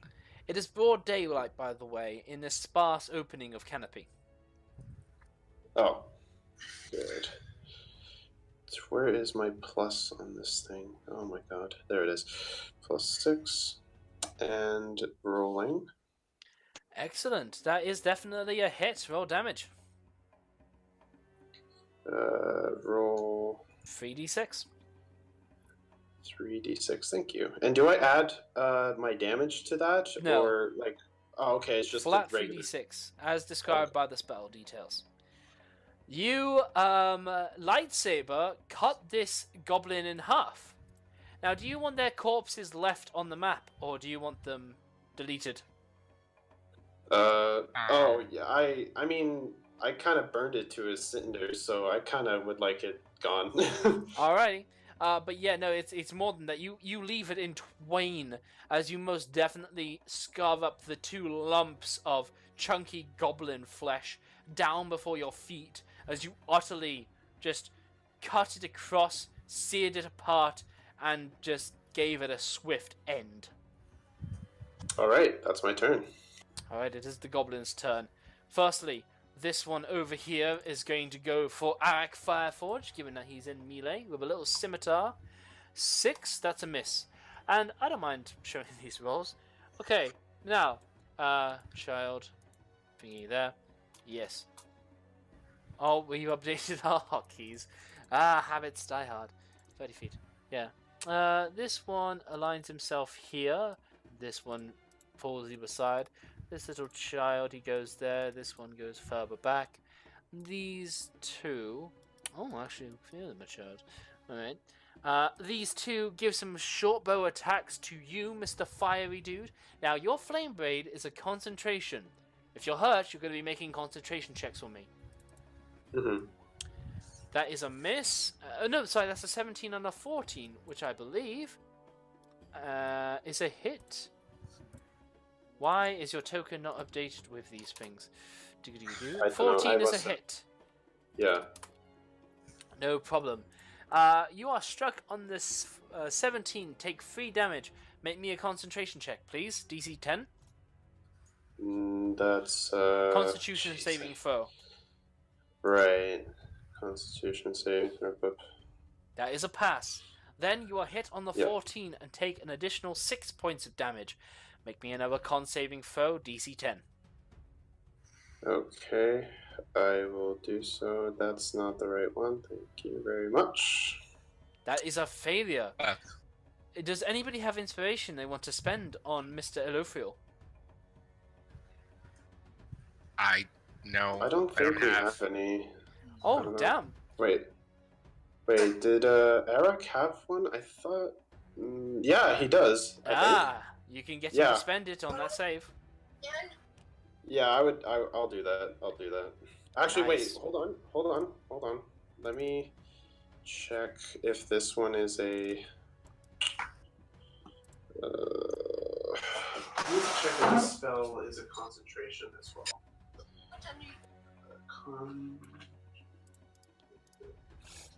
Okay, never mind. I'm not gonna make him give it to me on that one. Okay. So I'll just lose concentration for that.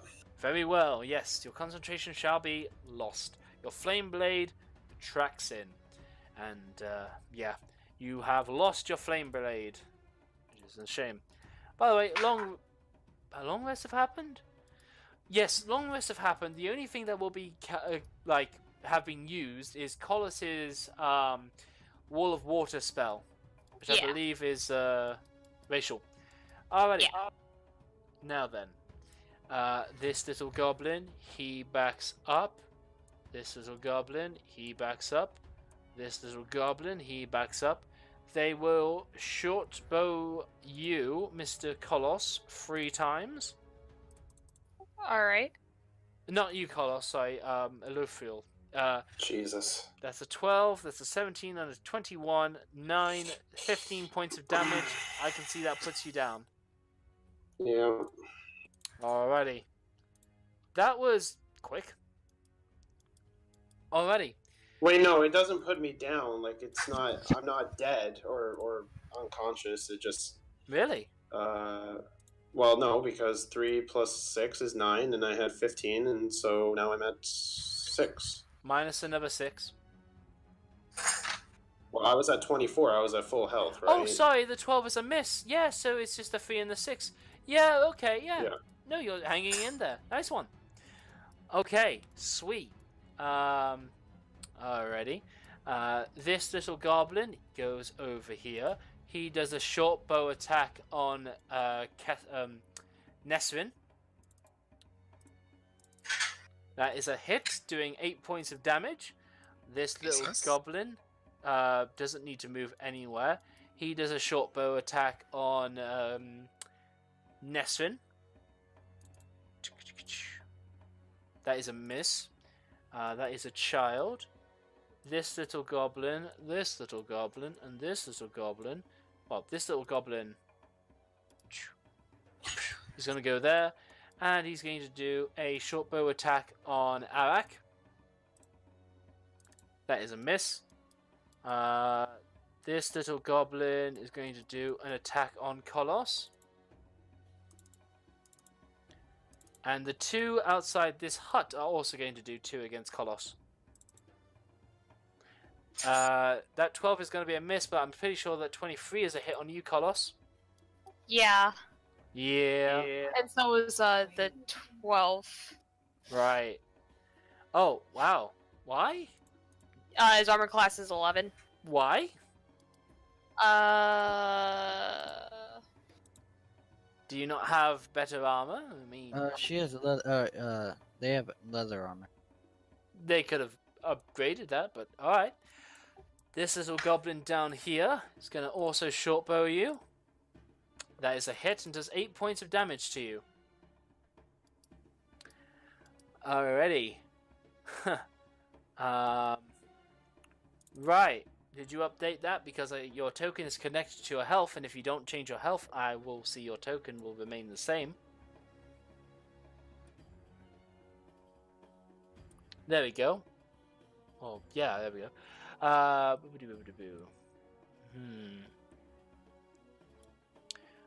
Does it give any more specific details about this situation?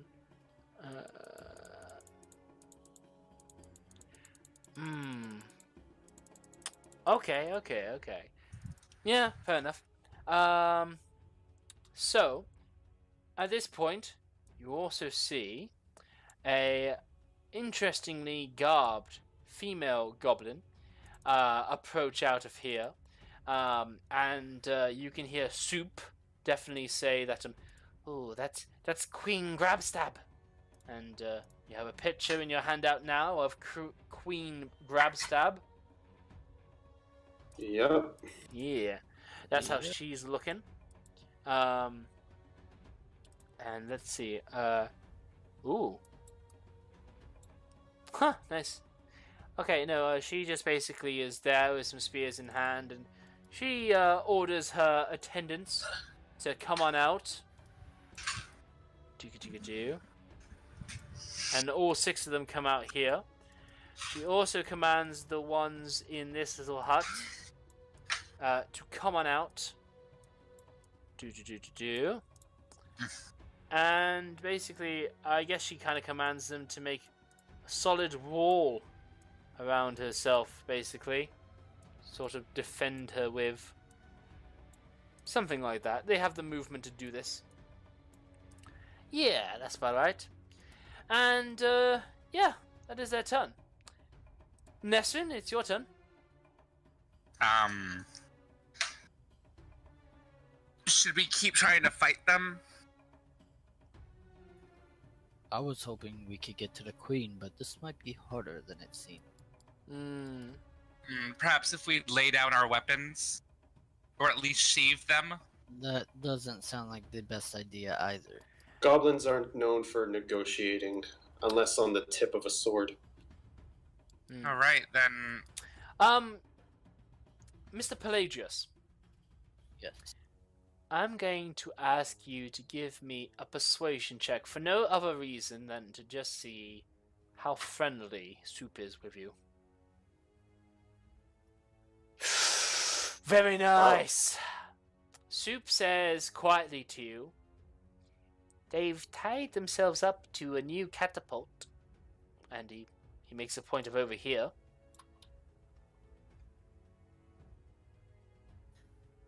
We could catapult them to easily leave. The problem is, we would have all done this for naught. I mean, yes and no, but also what he means by that is when they're catapulted inside the thing, they are not safe. They actually get hurt. Like 8d6 damage hurt. That being said, at the same time, one of the attendants, so one of these goblins around here, let's say this one in particular, he has a interesting, shiny, brass-like necklace on his neck. An amulet around his neck.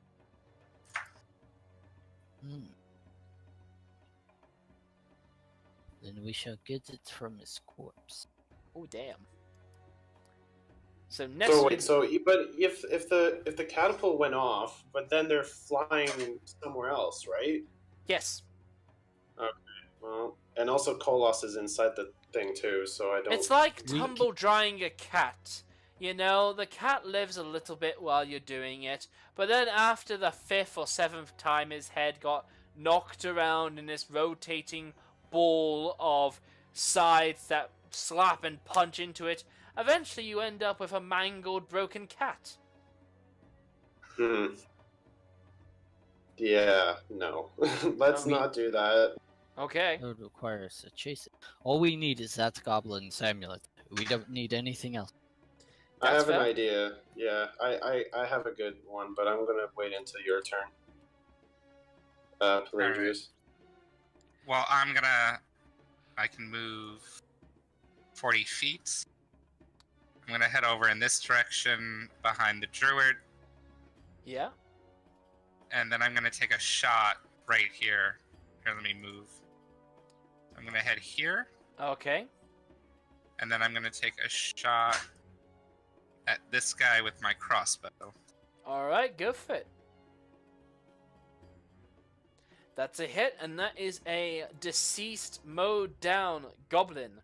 Just speared right into the chest as he clunks down and he plops right before your feet. An easy kill. Anything else? Nope. That ends my turn. Alrighty. Pelagius, it's your turn. FYI, for the AoEs if you got them. Let me think.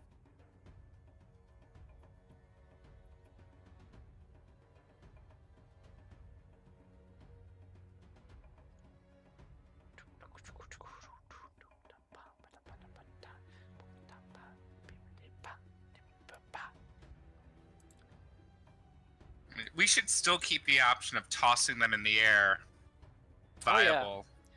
There are I rules for would- breaking that rope, and if you attempt it, I'll tell you what they are.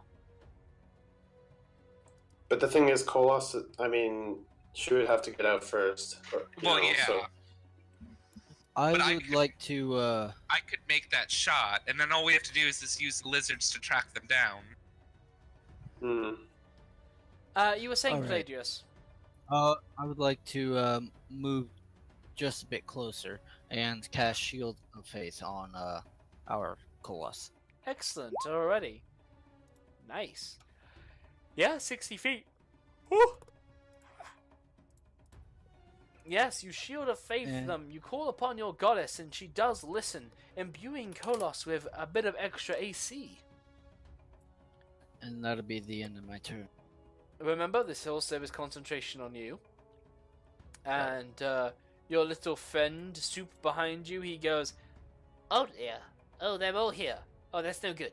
That's no good. That's the whole ant colony. That's really no good, Queen. They'll stick you with arrows.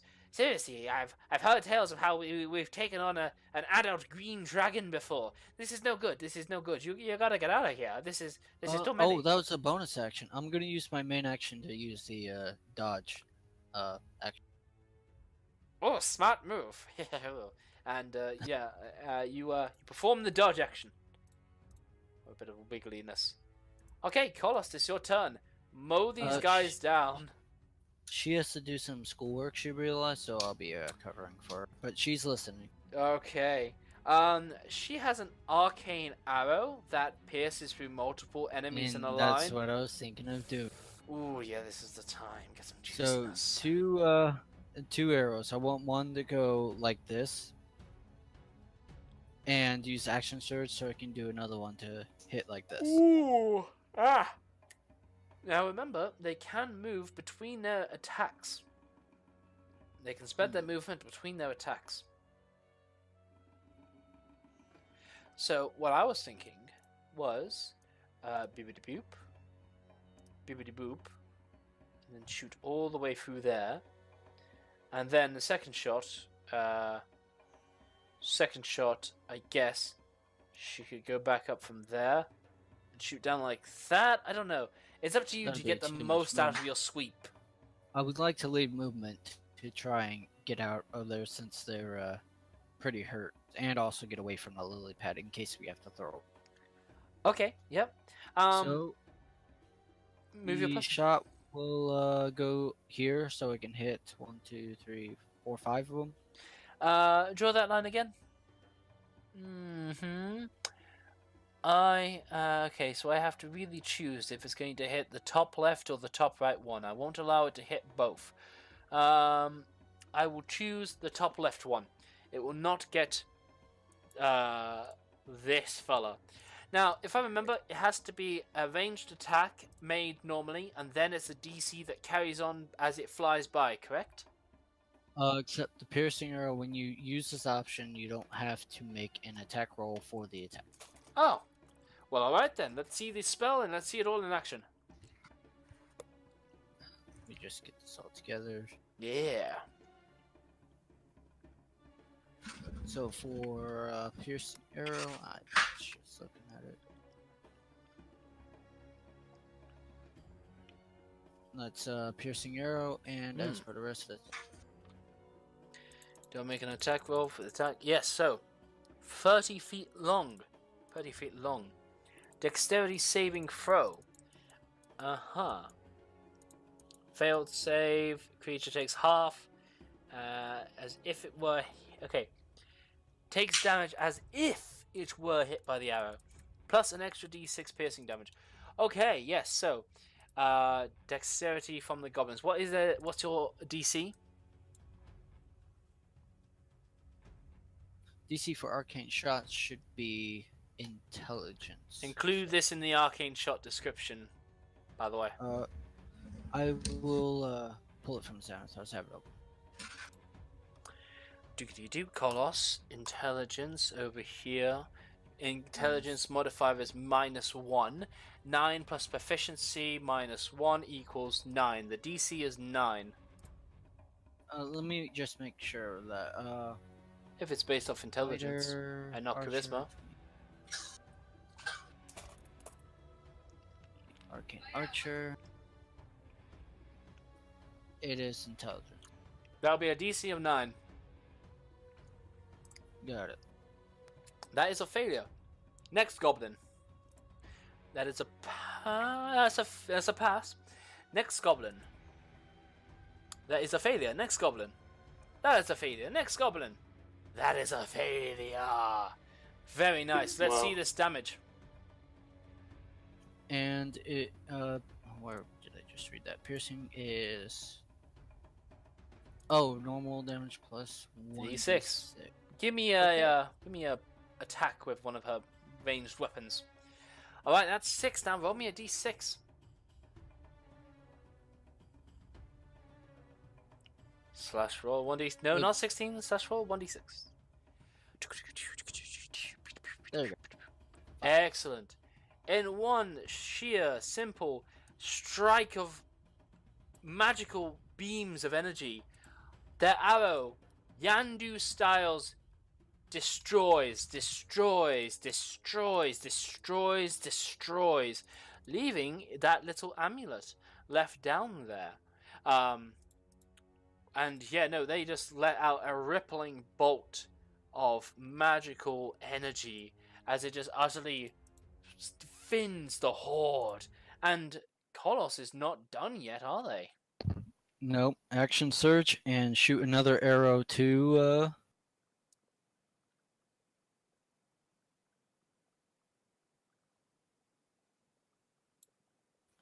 hit that line.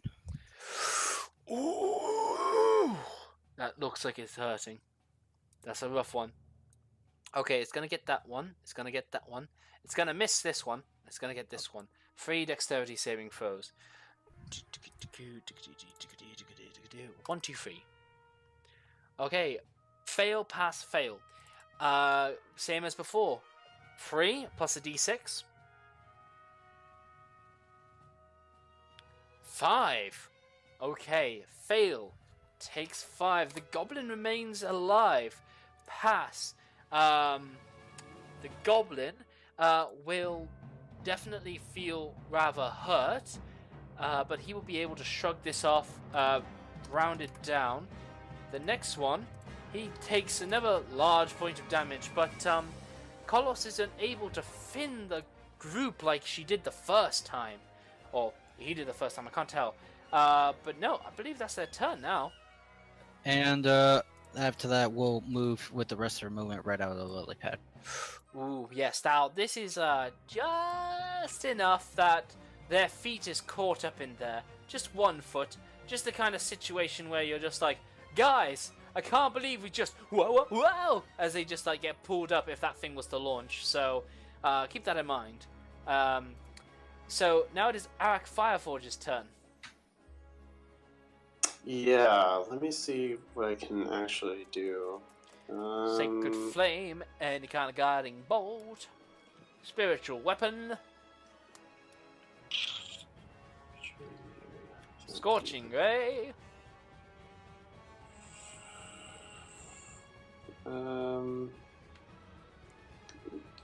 Oh, that could work too. Scorching ray is 120 feet.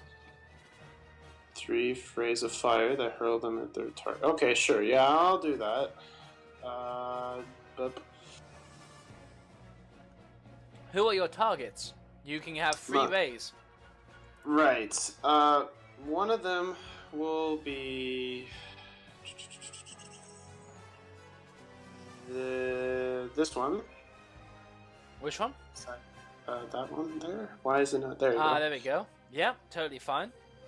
That is a hit, and you here. burn that kobold.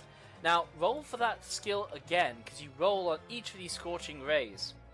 Right, yeah. Just, oh my god, I opened up mine. This is why I hate doing this on an iPad. Whoa, you're playing this all from an iPad? Yeah. Wow. Because my laptop sucks and I didn't want to bring it to Portugal, so... Wow. No, seriously, dude, props to you. Thanks for the dedication. That's a hit, and you explode another bounty goblin. You burn him up in a searing explosion of fire as, he just, like, is burnt up through your scorching ray. And who are you after on this last one? The last one is gonna go to that one there. Very good. This one is untouched at the moment, but you shoot it over that way. You will have the shot. You narrowly avoid soup, and you boil this other one up. Now, his skin does boil up, and it does blister over in nasty burn marks. Yet, he continues to remain alive. Yeah, and he definitely is hanging in there. Certainly. Alright, and then I'm going to move him over here, and then that'll be my turn. Very good. Or Eric's turn. Very good. It is now Elophiel's turn. Okay. Right. So, yeah, that works fine. Okay, so I'm gonna go behind Pelagius, just for some cover, and I'm gonna channel the blessing that was given to me by our oracle, and I'm gonna cast Conjure Animal. Woo! Alrighty. Very Uh, nice. The points that will be there will be. What animal do I want to conjure? That's a good question. What CR can you conjure up to? 2. Then you have, I think, a nice one is Giant Constrictor Snake. That's a nice popular favorite. Babbity. But the thing is, I think, you know what? I'm gonna go with wolves because I can conjure 8 of them with the conjure animal. Very good. So yeah, I'm gonna conjure wolves. Wolf. Yeah, Oh, wolf. Sorry. Ooh, I've got winter wolf. Yeah. Well, that's why I have that. And I have giant wolf spider. I do not have regular wolves. I can drag them in from the compendium, though. Don't you worry. Wolf. Okay. Dire wolf. What CR do these things have to be again? The CR, Yeah. 1/4. Gotcha. Oh, and hey, they have pack tactics. Alrighty. Exactly. How far can you conjure these wolves from you? 60 feet, and I want them to be placed right there. Hang on. Here are some wolves to start you off. I'm going to share these wolves into your journal. Let's see. Illufiel. There we go. Save. That's it. Get this wolf. Copy. Paste. Copy. Paste. Here is your army of wolves. Sort them 60 feet from you as you see fit. Okay. You will be able to control them. Thank you. Put one there, put one there, put one there, put one there, put one there, and put one there. Excellent. So you essentially conjure up a marauding wall of wolves. All of them have pack tactics, by the way. So yeah. Yes. Oh boy, nice one. They will take your initiative. We're just saying that now. They're gonna take your initiative. Okay. We're not gonna have them be separate because we want to get through this. Okay. Do they instigate right away, or what spell does it compare them to? What do you mean? What spell does it compare them to? Well, in the description it says it's like the conjure animal spell. Yeah, and what do you want to know? Well, essentially, I found out by asking you, which is that they are comparable to the conjure animal spell. Now, let's see this. Right. 8 beasts of challenge rating quarter or lower. Each animal is considered a fey. Disappears when dropped to 0. So, creature friendly to your companions. Roll initiative for the summoned creatures on the... You know what? Oh, we're not going to roll initiative for all 6. We're not. It's going to happen on your... You know what? No. I'm not going to cop this out, but I am going to roll their initiative because we're going to get through this relatively quickly. Well, you're supposed to roll them as a group. You don't roll them individually, though. Yeah. Yeah, but what happens is when one of them dies from that group, you then lose them from the initiative order, and then you say, oh, where did they go? And it's frustrating. Okay, we'll take the first one. Initiative 5. Initiative 5, I will get rid of all the others that aren't Initiative 5, and we shall play it by ear. Okay, I don't know where my Initiative 5 wolf... Oh, that's what... No, it was Initiative 7. Okay. Putting him in his rightful place. Done. Happens to be right after you. Okay, that was your action to do. You've summoned your pack of wolves. It is now their turn. We can use them to pick up the amulet to get out of Lily Pad. True, but these wolves do have a situation where they have a lot of goblins to wiggle around. Yeah, I'm just gonna start wrecking house here. So, all right. So the wolf club. Okay, so this wolf here is gonna move, and he's gonna take a bite out of that one All in right. front of him. Yeah, totally. Oh my god. Roll d20 plus. What's their strength? It is 1. Or wait. Plus 4 to hit. Okay, never mind. Plus 4 to hit, 2d4 plus 2 piercing damage for a bite. Yeah. And it, if the target is a creature, it must succeed a DC 11 strength saving throw or be knocked prone. With the wolf being in your journal, you can just click the bite as written Oh here. my god, you gotta be kidding me. Yeah, that could have been so much easier. My bad. Mm. Okay, well, I mean, there you go. No, you'll roll it. I've shown you how Aw, easy it can come be. on. No, roll it. You have advantage. Players must learn. Oh yeah, that one there. Yeah, thank you. No There you go. worries. Excellent. So, That's a hit. 5 points piercing. That goblin is mauled and ripped apart in the jaws of this wolf. all right, so going counterclockwise to the next goblin. Gotcha. He has pack tactics. Let's see a bite. That is a miss. Yeesh. Okay, that's fine. This wolf. Does he have like a? No, he doesn't. It's just the one attack. That's fine. Counterclockwise again. Alrighty, this one here. That is a crit. That goblin is mauled and ripped apart. Going again. Down to this one. My bad. Yeah.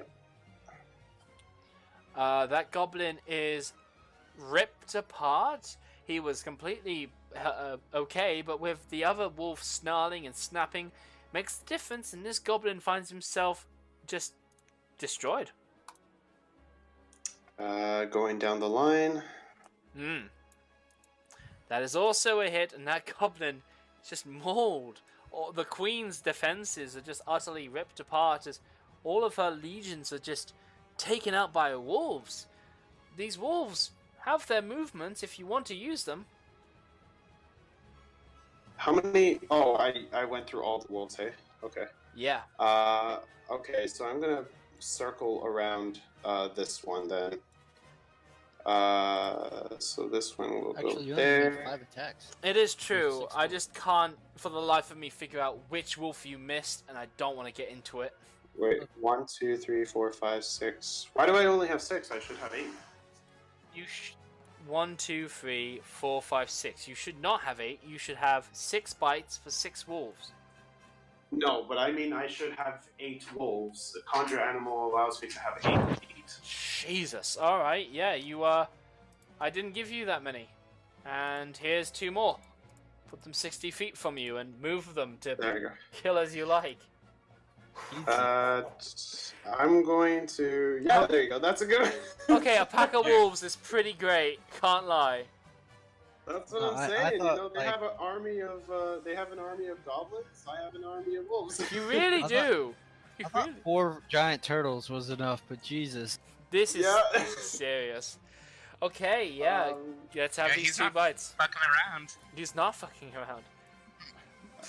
So I'm gonna move that one there. So yeah, so I'm gonna start ripping hopefully these guys apart. That is a hit. That goblin was already hurt, so he's dead. And then you have And this one or this one. Which goblin do you want dead? Which goblin do you want dead? that one's fine. No, this one's okay. Okay. Just utterly exploded as his guts erupt out from him. You can move this wolf if you like. Yeah, I'm gonna move this one over to the amulet and have it pick it up. I guess is that possible or is that not? It's friendly to you. It's an action it could certainly do. Summon creatures, roll initiative. They obey any verbal commands that you issue. No other action required. If you don't issue a command, they defend themselves. You issue a command for them to bite up an object with their teeth. Perfectly fine. Fetch. In other words, fetch. Yeah, Yeah. totally. Totally, absolutely. And then, yeah, I think that's my turn. Excellent. Now then. Yeah, leave some for the rest of us, bro. I Sorry. know, right? I know, right? Now then, you guys think you hear something.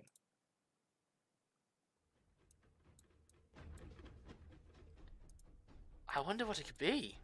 Not much. Or I didn't- Tolt G. Yeah. I couldn't hear it over the iPad. Can someone describe what it is? Oh, It's allow Jumanji me. drums. Is what it sounds like. It's like jungle drums. Yeah.